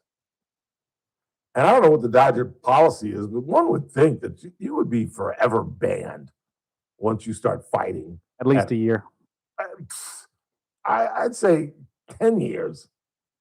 If you don't know how to behave, you don't know how to go out in public and not get into a fight, that just doesn't make sense to me. 842-5376-842-KERN. So Lindsey Vaughn was on, but let me just update you, by the way, if you haven't heard, because it's 5:12, it's 8:12 on the East Coast, and the Trump deadline has passed. It's now been pushed back. We have not heard from the Iranians. This came this morning from a Pakistani peace agreement that called for the president to delay his 5 o'clock deadline for 2 weeks. And as a show of good faith, the Iranians would open up the Strait of Hormuz for 2 weeks. Well, it's been 13 minutes, and I doubt the strait is open. And I doubt very seriously that they have any intention of opening it. So what that does to the deadline is the deadline now 5 o'clock tomorrow. Keep an eye out, Chris, if you see anything, what the president is going to say, or what the Iranians are going to say, for that matter. And according to the president, we were just minutes away from a whole civilization dying. He wrote earlier today, a whole civilization will die tonight, never to be brought back again. I don't want that to happen, but it probably will. However, now that we have complete and total regime change, where different, smart, and less radicalized minds prevail. So he's claiming victory. I mean, he's insisting that all of our goals have been met. Aren't you all the ones who've been screaming at me? Wasn't it Blaine who rudely talked to me like I was his child That doesn't go. You don't get to yell at me. You just don't.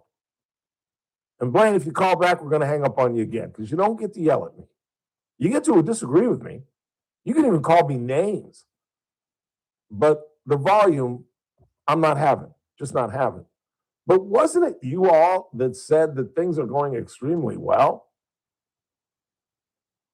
And that we've completely decimated their air power. We've completely decimated their Navy. And now the president says we've had regime change. So isn't it over? Haven't we won? What else is there to do? I'm just asking. Meantime, the Iranians responded by saying, threatening a civilization is more than anything a sign of ignorance of the history of a nation that has repeatedly overcome crisis and continues to stand. 842-537-6 is our phone number, 842-KERN. So we'll keep an eye out, see what the president intends to do, because I think we all would agree that the Strait of Hormuz is not open now, nor will it be anytime later. You got somebody? They were just letting me know that apparently that fight that you saw, one of the girls was from here. No! That's what he said. Why am I shocked? And I was shocked, but why am I shocked? We were the first to roll on the ground at the Hard Rock Cafe.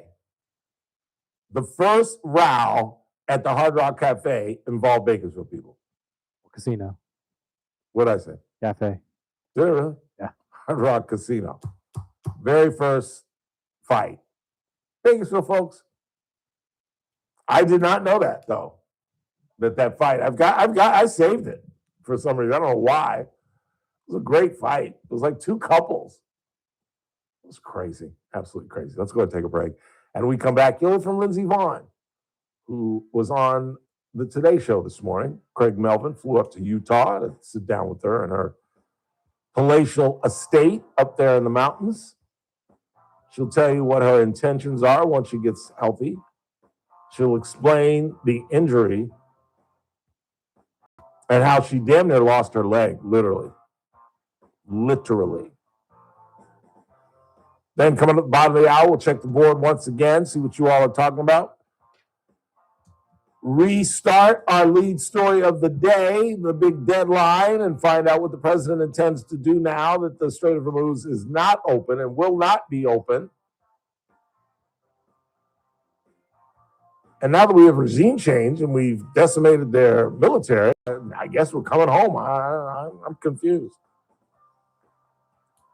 And Jake, Jackie, and Shadow are parents once again. I wish this was a visual medium and we could show you pictures, but I'm sure you've seen it. Most newscasts are carrying it. I know 17 checks on it daily, and even the Today Show this morning showed Jackie hovering over her two eaglets.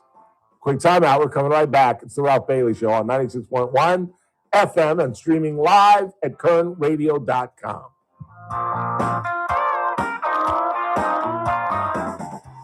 News Talk 96.1 and Messmaker. RN. It's the JR Show. So the district attorney's office wants to get rid of a reputable nonprofit for whatever reason, only to bring in a nonprofit that on the surface at least appears to be unqualified to do the job. Oh, and not only that, charge us $75,000 a year for the next 2 years for something that used to cost us $0. Yeah, that makes sense. The JR Show, weekdays at 2 p.m. Hope you're with us this Thursday, excuse me, when our money man, Daniel Petrie, joins us. I was just at his office this morning, getting my 1099, getting ready for my horrible tax season. But it's been the smartest thing I've ever done, associating with Daniel Petrie and the folks at Messmaker and Petrie Wealth Advisors. And everyone that I've turned on to, including some of my colleagues here, are absolutely thrilled at the work that Daniel has done for them. And again, if you're starting to get into your 50s, it's time you start thinking about retirement. And it's time you get on the phone and call Daniel at 395-9400, 395-9400. He is absolutely an incredible cog on this broadcast. He joins us every Thursday at 4:30, Hope you'll be with us. Daniel Petrie and the folks at Messmaker and Petrie Wealth Advisors.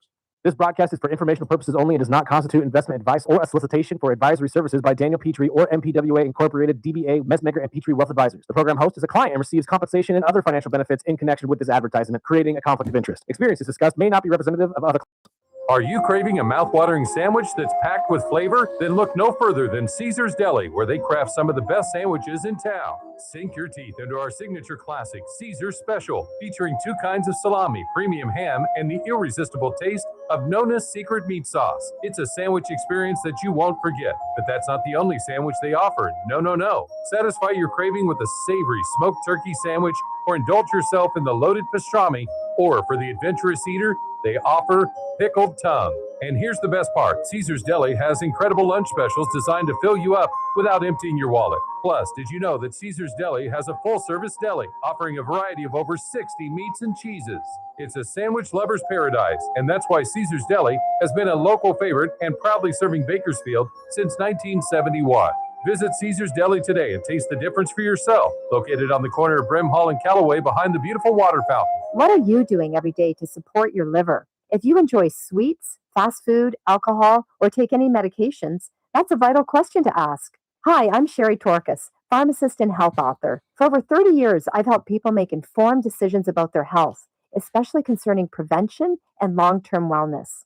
Supporting your liver isn't just a wellness trend, it's a daily essential. That's why I recommend Active Liver by New Nordic. It's made with plant-based ingredients like milk thistle, turmeric, and globe artichoke, herbs clinically studied for their protective and restorative effects on the liver. Active Liver blends traditional herbal wisdom with modern scientific research. Not all supplements are created equal. I trust Active Liver because it's backed by science, meets strict quality standards, and delivers true daily liver support. Active Liver is available online at Amazon or NewNordicUSA.com. Or you can find it in stores at CVS, Meijer Grocery, Wegmans, and now Active Liver is available at your local GNC. The Clay Travis and Buck Sexton Show, live 9 to noon. Now back to the Ralph Bailey Show on News Talk 96.1 and AM 1180 KERN.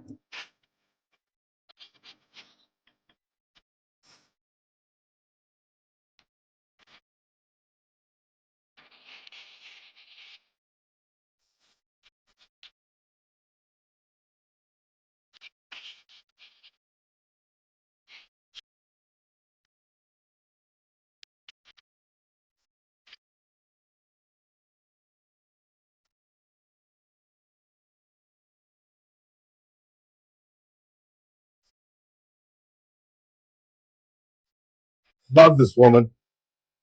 I'd date her right now. She's probably 70. Hey Siri, how old is Shaka Khan? Shaka Khan is 73. I'd date her right now. I'd date her right now. I would date a 73-year-old woman. Damn Skippy. She was a prolific artist. By the way, getting back earlier in the broadcast, Mr. Bentley and several others texted me. It is Prime Directive, but as Chris can attest, I figured it out as I was walking out for my 4:30 walk, or I guess my 5 o'clock walk. Prime Directive. And it's an interesting question. What do you think? If on the way back from the moon, Artemis 2 said, Houston, or I guess Cape Canaveral, we found a planet that has not been charted. We're going to go take a look. And we started orbiting the planet, and somehow we could see the people. I'm making this up as I go. And somehow they could see the people. And they found that they were in a prehistoric state, that they were just discovering fire. Would we really go down there and mess with them? We shouldn't. Or is there something to this Prime Directive, which, as I'm assuming all of you know, is the idea that you don't go in and mess with another society? Although we believe certain theories. It's like the War Powers Act. The Prime Directive is like the War Powers Act. Every captain on every Star Trek has broken the Prime Directive. Yeah. Hell, I can't count on 2 hands the times that Kirk broke the Prime Directive. Remember the time he stole the Vulcan ship to go pick up Spock and then because Spock had died, but he'd been placed on a brand new planet, so he was reborn. So they had to steal a Klingon ship to go pick him up and take him to Vulcan for his rebirth. That was an absolute break of the Prime Directive. And so many times they've done it. It's like the War Powers Act. Nobody pays attention to it. Just saying. But yeah, I don't think we would. I really don't think we would. And the point of all this is, I think that other planets have made contact with us. They just don't want us to know about it because we're so stupid. You know what I'm saying? That's what first contact is all about. And I'm sorry, I know I do it way too often. It probably drives you guys crazy, but I think there is some symmetry between fiction and nonfiction. I mean, you've got to believe it to make it happen. And the whole premise of the movie Prime Directive is they have to go back in time. I'm not going to tell you the whole story, but they have to go back in time. And it is at a pivotal time in global history where, for the first time, man is going to have what they call warp speed, which would show some intellectual growth on our part. It's set in I think in the 22nd century. And the Vulcans witness this, and that they conclude that we're up to speed, and they come and they visit, and that's the beginning of the Vulcan-American friendship. Just saying. I think there's a possibility of that. I don't think we would mess with a less intelligent society. I don't, because we would screw it up. We've already screwed this one up. Why screw up another planet? Just saying. Who you got? Ralph. Ralph, you're on the Ralph Bailey Show. Hey, Ralph Bailey. This is Oildale Ralph, and I'm calling you to tell you that the United States violated the Prime Directive way back in the early 1800s. Well, how so? And what is our Prime Directive? They took a battleship into, I think it was the capital bay of Japan. And at that time, Japan was in this Bushido state of technology, which meant that everybody went around, chopping everybody else up with swords. Yeah. And he demonstrated with his cannons, hey, you guys are primitives, and we're here to bring you out of your Stone Age. As a consequence, the Bushido Society in Japan was overturned. And to make a long story short, next thing we know, we're getting our butts bombed in Pearl Harbor. Well, you jumped damn near a century, about half a century, but yeah, I see where you're going with this. This isn't during Chiang Kai-shek, is it? No, he's early 20th century. No, Chiang Kai-shek was in the late 30s. He was fighting the communists. The guy you're thinking of is Sun Yat-sen. He's the one that brought democracy to China. Yeah. Have you ever seen the? He created the parliamentarian style of government, I believe. But after he died, the communists and the nationalists went at it. Yeah. And what ended up happening is that Mao emerged. He kicked Chiang Kai-shek clean out of continental China. Yeah. And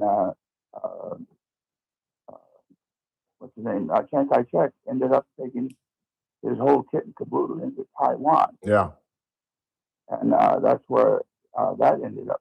If you are a regular listener, you know that I've often said the most fascinating class I ever studied in college was a Chinese government class that I took. It was absolutely fascinating. Wow. Absolutely fascinating. Have you ever seen the motion picture Sand Pebbles with Steve McQueen? No. Oh, yeah, Sand Pebbles. Yes, of course. That deals with the early birth of China and our involvement in the early 20th century. Well, yeah, that was the time that all the European countries went in there and took out slices of China and ran them as colonies. And I think we had a tiny little colony, and the Boxer Rebellion broke out. And what happened was the Boxers were driving the Americans out. The very famous Boxer Rebellion. Yep. But anyway, during World War II, the communists were actually collaborating with the Chinese, Japanese, and to mess up the nationalists. Right. Ralph, I'm sorry, I got to cut you off. I've got a hard break. But that was great history. I really appreciate the call.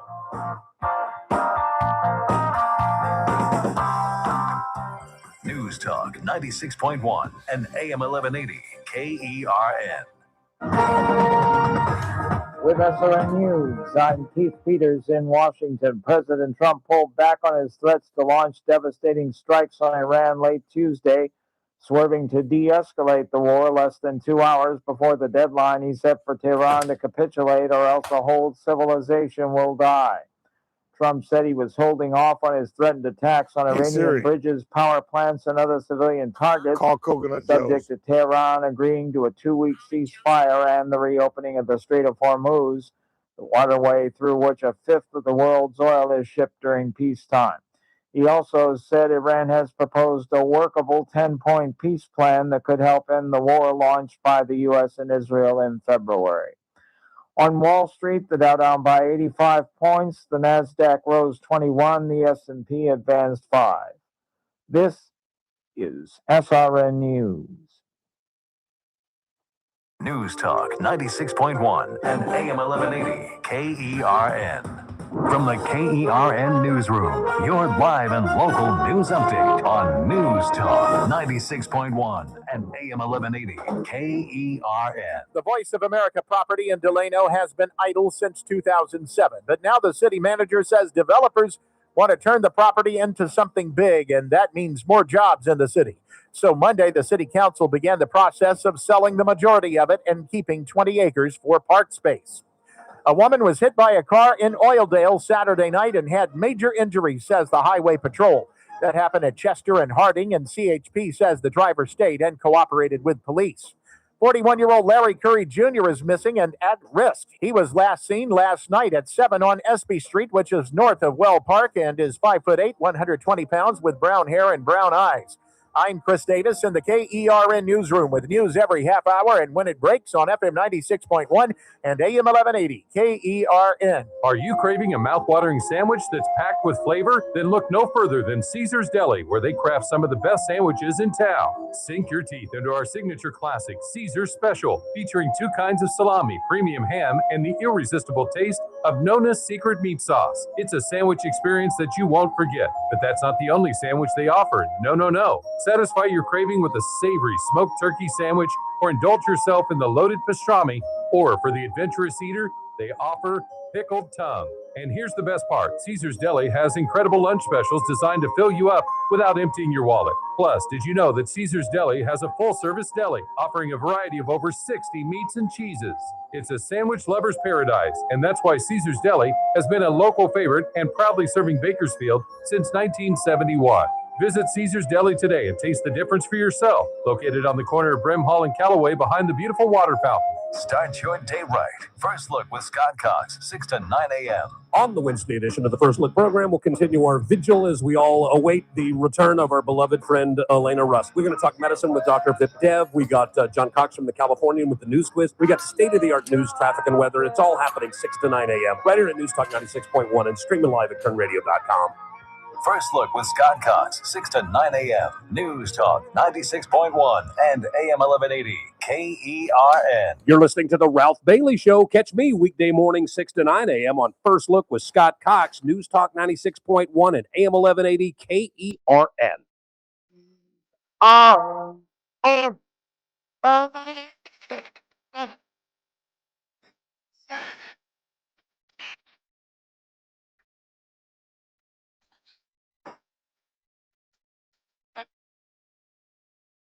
I suppose I'm going to have to say this on the daily during baseball season.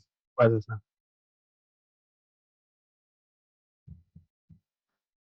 In particular, when the ball game begins before I get home.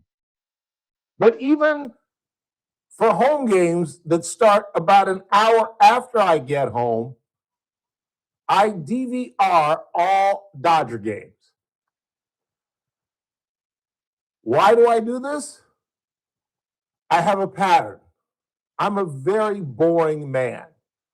I like to do the same thing on the same day every day of the week. I don't do the same thing every day, but on Mondays, I do what I do on Mondays. On Tuesdays, I do what I do on Tuesdays. And so my pattern when I get home is to come home, eat my dinner with Mike Wilbon and Tony Kornheiser, who are the hosts of the best sports show on television called PTI, Pardon the Interruption. Okay? So now it's about 6:45, 6:50, and I'll just kind of screw around until 7 o'clock. And then I watch CNN with Abby Phillip. And I kind of watch like the first 2 segments of that.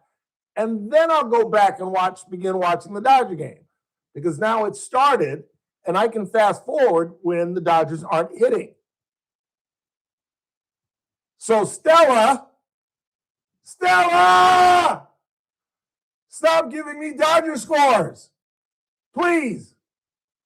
I finally got Big Dog to stop. I finally got Area to stop. And now my listeners are giving me scores. Stella! For those that are not movie aficionados, that is a takeoff of A Streetcar Named Desire in a very famous scene in which Marlon Brando says, Stella! So for our listener, Stella, please stop giving me Dodger scores. In the meantime, Lindsey Vonn sat down with the Today Show co-host Craig Melvin this morning and talked about her situation. I just love her. I love her for so many different reasons. A, she's gorgeous.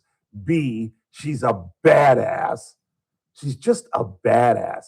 See, I like feminine females that could be dudes. You know what I'm saying? You know what I mean by that, Burdick? I'm not sure I do.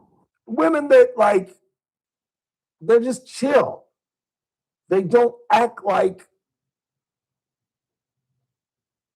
typical women. And when I say typical women, and I know I'm tiptoeing in a minefield right now, and I don't know why I even got into this minefield, to be honest with you. I really, really don't. But, a woman that can talk sports, but doesn't necessarily think she knows more than you about sports. A woman who's just kind of chilly. I told you about my friend Kelly in St. Louis, where there's no, she's just another person. And I'm sorry, ladies, there's a difference between men and women, and you all are different. And it can be different in kind of annoying ways. And I think when a woman is more, don't get me wrong, I want a girly girl. I want a womanly girl, but I want a girl who can talk politics and is smart, knows sports, doesn't necessarily think she's aficionado, but knows something about sports. And Lindsey Vonn just seems to be that kind of person. And she dated, used to be my guy, Tiger Woods. I can't even watch reels of Tiger now. I'm so disappointed. But nevertheless, here is Lindsey Vonn sitting down with Craig Melvin talking about her accident. I came in there with the perfect mindset. I was so ready. Even without my ACL, I felt really strong. I was third in the last training run the day before.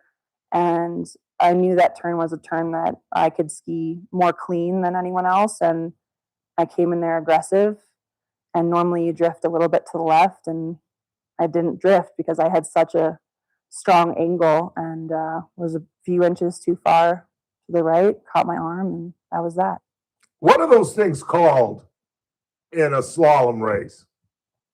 Flags? Is that what they're called? I think they're just called flags. Every time I've heard her refer to this or people talking about this that know better than I, they just call them flags or markers. That's what she caught. And that's what she was referring to. I should have prefaced the audio with that. But she was coming down. I'm sure most of you saw it. Most of you probably saw it live, where she was trying to cut a corner and her arm, as she just described, just caught the flag or the marker, and that turned her sideways, and then she fell on her left leg and just basically shattered it. And as she talked with Craig Melvin, she was worried about, let me get this straight, compartment syndrome, where basically all the blood in your leg coagulates in one section, and the leg can't take it, and it explodes, and it blows up your arteries and your vessels and your leg, and that's how you lose your leg.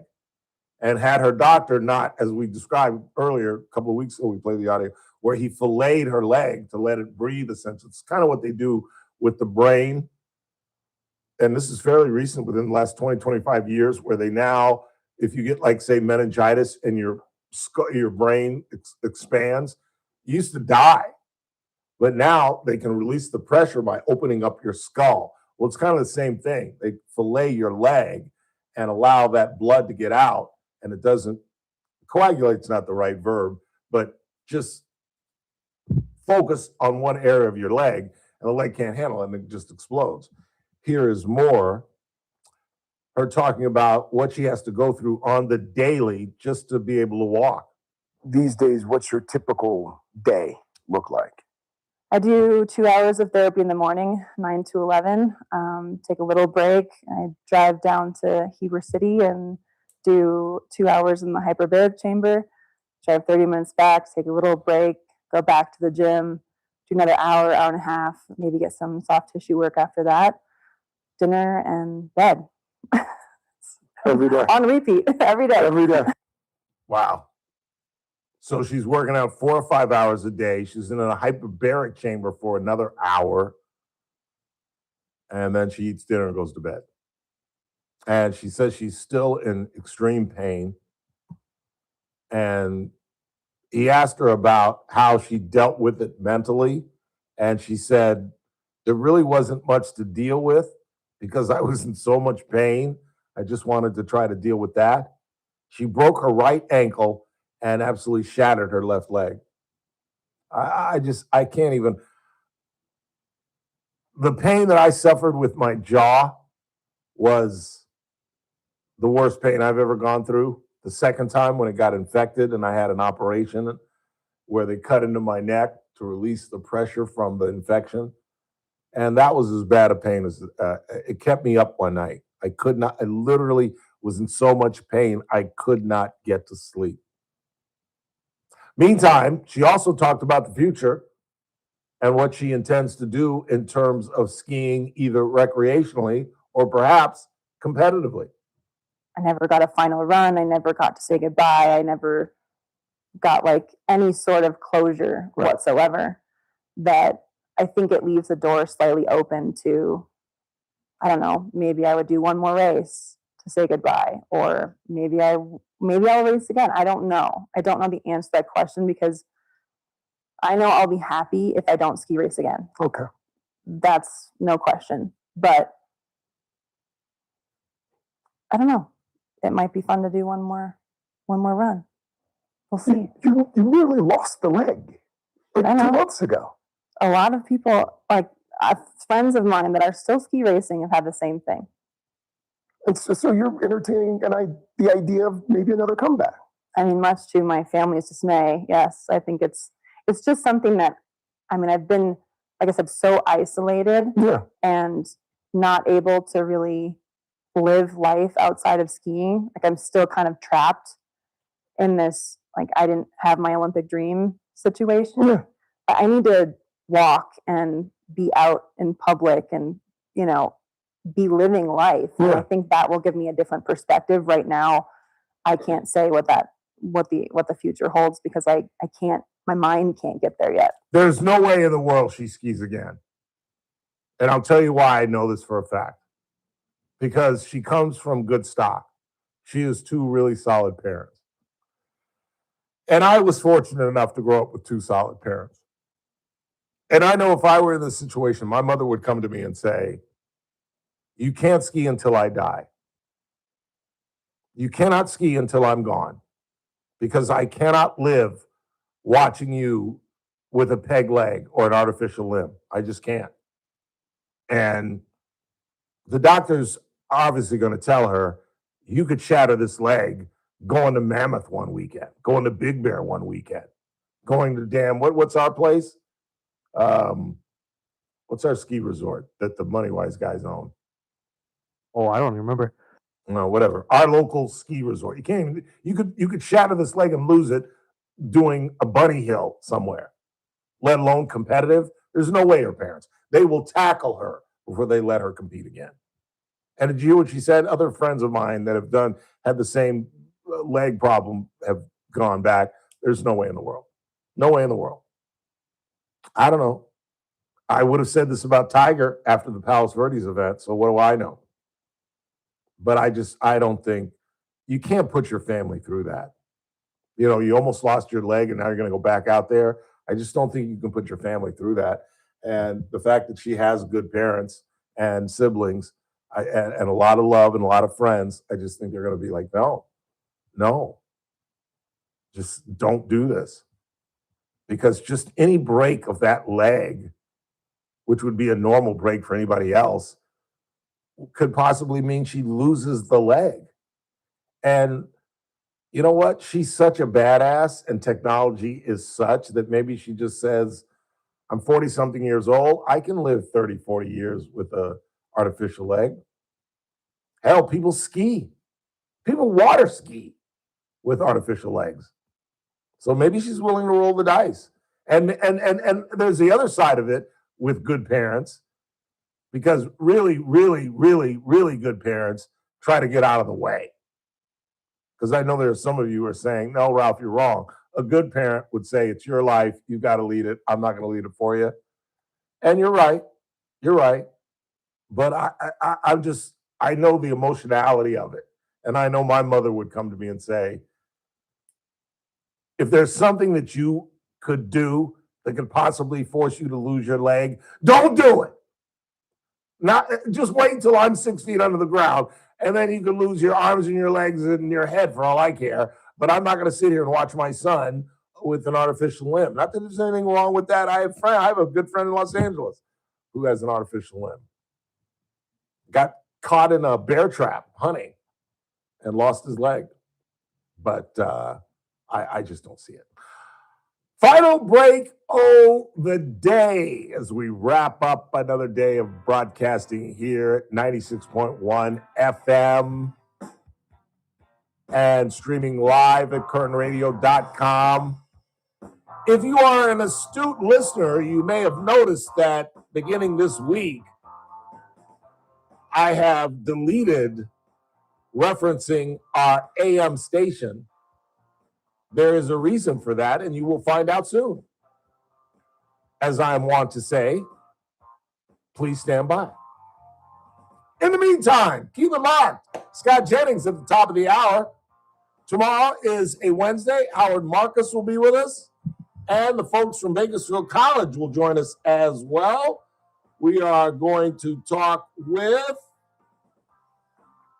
Savannah Andrews, Program Manager of Outreach, and Dustin Scherer, Program Manager of Student Enrollment. They'll be talking about Registration Rocks, which allows students to become renegades in one day, an express enrollment event going on in the Northeast.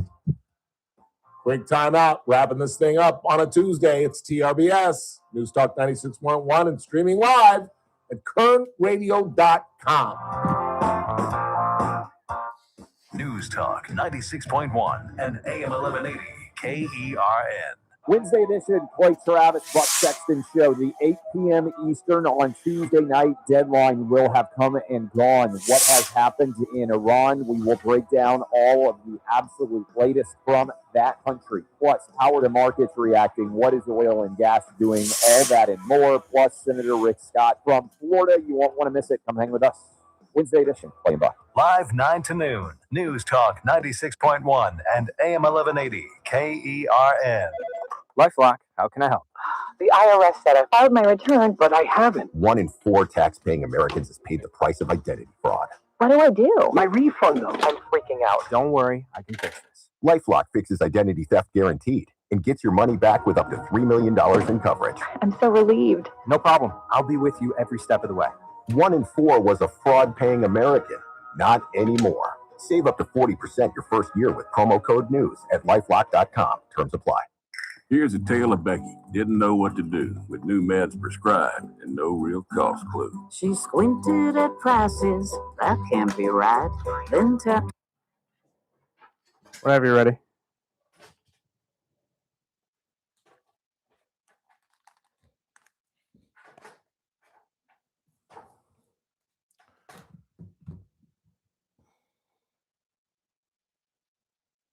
Three, two.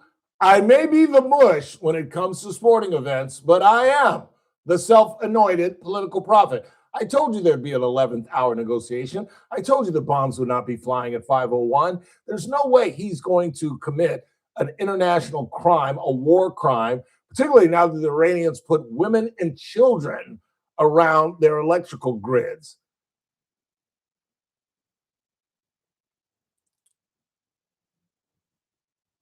Three, two, it's that man again. Look what's coming up on the Wednesday TRBS. Well, if it's Wednesday, Howard Marcus will be here, and the folks from Bakersfield College will join us. We'll find out about a one-day registration process going on at BC. All that plus me at 3, TRBS, News Talk 96. Oh, I forgot. 3, 2, it's that man again. Look what's coming up on the Wednesday TRBS. Well, if it's Wednesday, Howard Marcus will be here. Plus, we'll talk with the folks from Bakersfield College about a one-day enrollment registration program. And we'll preview the Masters. Our good friend Nick Ragone will join us as well. All that plus me at 3. It's TRBS, News Talk 96.1 and AM 1180 KERN. I'll see you at 3. Redo the end of that. Why? You said AM 1180. Oh, did I really? Just do the ending? Yeah, just the News Talk. On News Talk 96.1 and streaming live at kernradio.com. Perfect. Years, so many have said it. The guy's a genius. Gotta give the man credit. He put it together way back then. Brought along those 3 Medicare pros, who of course by now everyone knows are Christine, Kelly, and Lynn. When Medicare matters, our team has the answers. Team Paul Sheldon. 398-2298. I'm JR Flores. Catch my show, The JR Show, weekdays at 2 p.m. Now, back to the Ralph Bailey Show on News Talk 96.1 and AM 1180 KERN.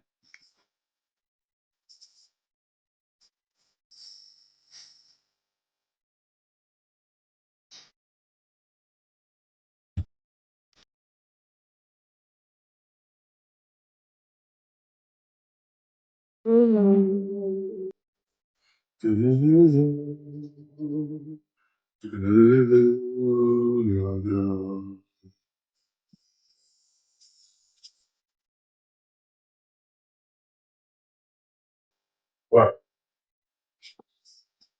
Oh, we're official? It's on? So we're official. Official. I can say it. Yeah. 96.1 FM and 12:30 a.m. We're official now. 1180 is in our rearview mirror, and we have taken over our ESPN station on 12:30. How does that impact you, Mr. Burdick? Well, KGEO, we're still kind of working out the kinks with, but we are still live 101.1 FM. So, or if you want, you can always just watch my show, the Early Bird Special, on YouTube. Yeah. So we're going through a minor transition.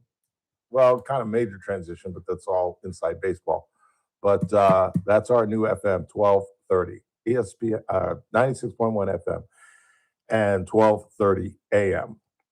In the meantime, I got something for you guys to pay attention to tonight beyond whatever else is going on in your lives. There is a big, big runoff going on down in Georgia, Marjorie Taylor Greene's seat. I told you about this, where a pretty safe Republican seat was, well, you can't say won because nobody got 50%, but an African-American Democrat by the name of Sean Harris got more votes than the Republican in the primary, hence the runoff.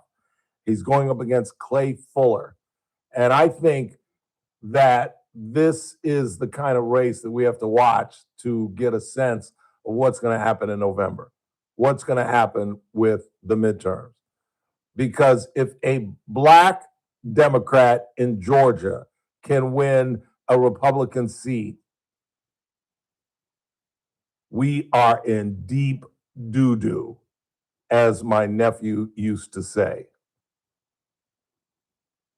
The idea that any Democrat could win a seat where Trump carried it by 15 to 20 points is frightening enough. We've seen that occur. We told you about the race down in Texas in a district that Trump carried by 17 points, and a Democrat came in there and won it by 14 points.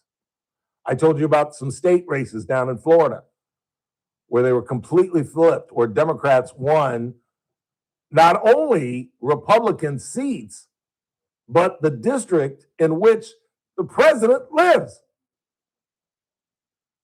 The district that Mar-a-Lago is located is now represented by a Democrat, probably for the first time in 30, 40 years. These are all omens. These are shots across the bow to the Republican Party in terms of the midterms. Because if Sean Harris goes in and succeeds Marjorie Taylor Greene up there in Rome, Roswell, northern West Georgia. Oh, wait.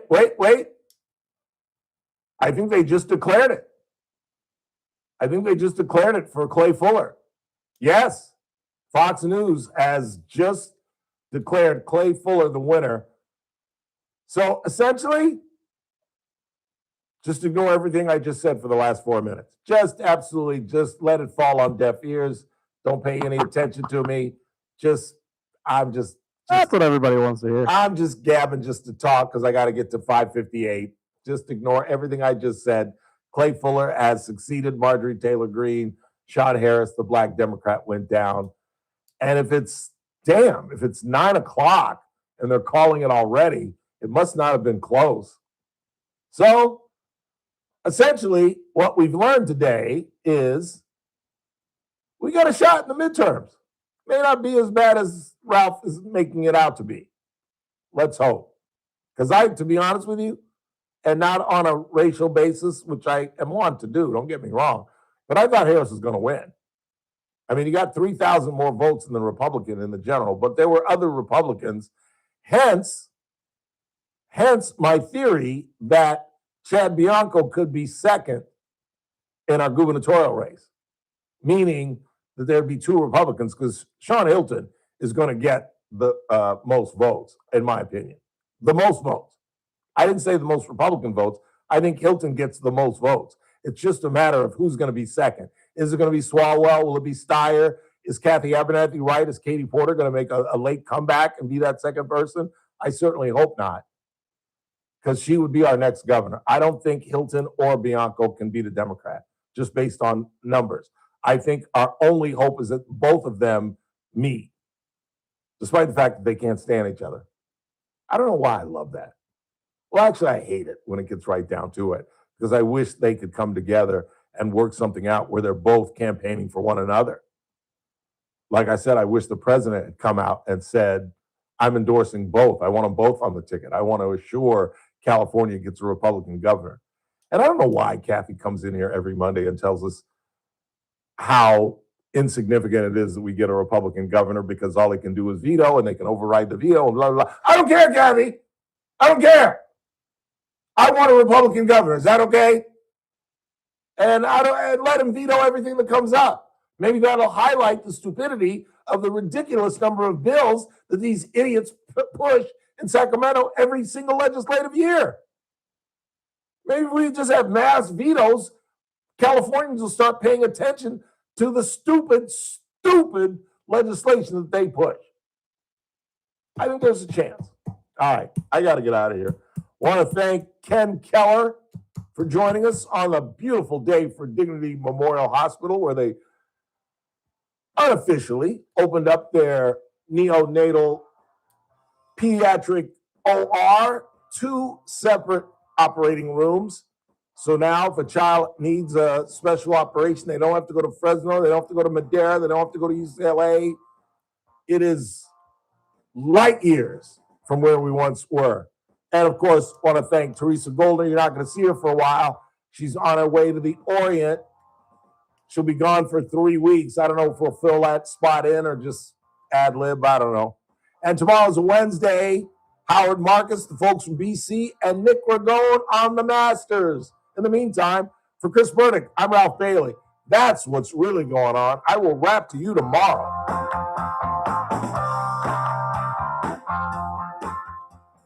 This is AM 1180 KERN Green Acres. This is 96.1 FM Bakersfield. Online at KERNradio.com. Breaking news this hour from Town Hall. I'm Keith Peters in Washington. The United States and Iran agreed to a 2-week ceasefire ahead of a Tuesday night deadline imposed by President Trump.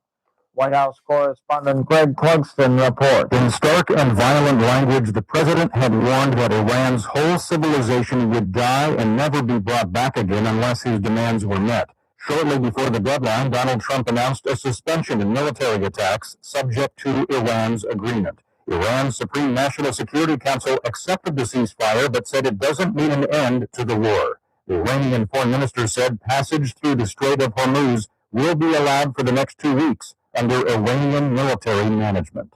Greg Clugston, Washington. The Artemis II astronauts have pointed their moonship towards home. Don't forget to enjoy the view. Apollo 13 Commander Jim Lovell, in a wake-up message for the Artemis II astronauts recorded 2 months before his death last August. Houston, copy. Later, we'll see you on the other side. This exchange between NASA Mission Control and the Orion capsule. We will see you on the other side. At that point, they were headed for the far side of the moon, temporarily out of contact as they shattered the distance record set by Lovell's Apollo 13 in 1970. More than 250,000 miles from Earth, using the same maneuver to put the astronauts on course back home to Earth. I'm Ben Thomas. Vice President J.D. Vance says he is in Hungary to support Prime Minister Viktor Orban's re-election bid. Vance's visit to Budapest on Tuesday marks a clear endorsement for the Trump administration for Orban, who is trailing in the polls ahead of Sunday's election. On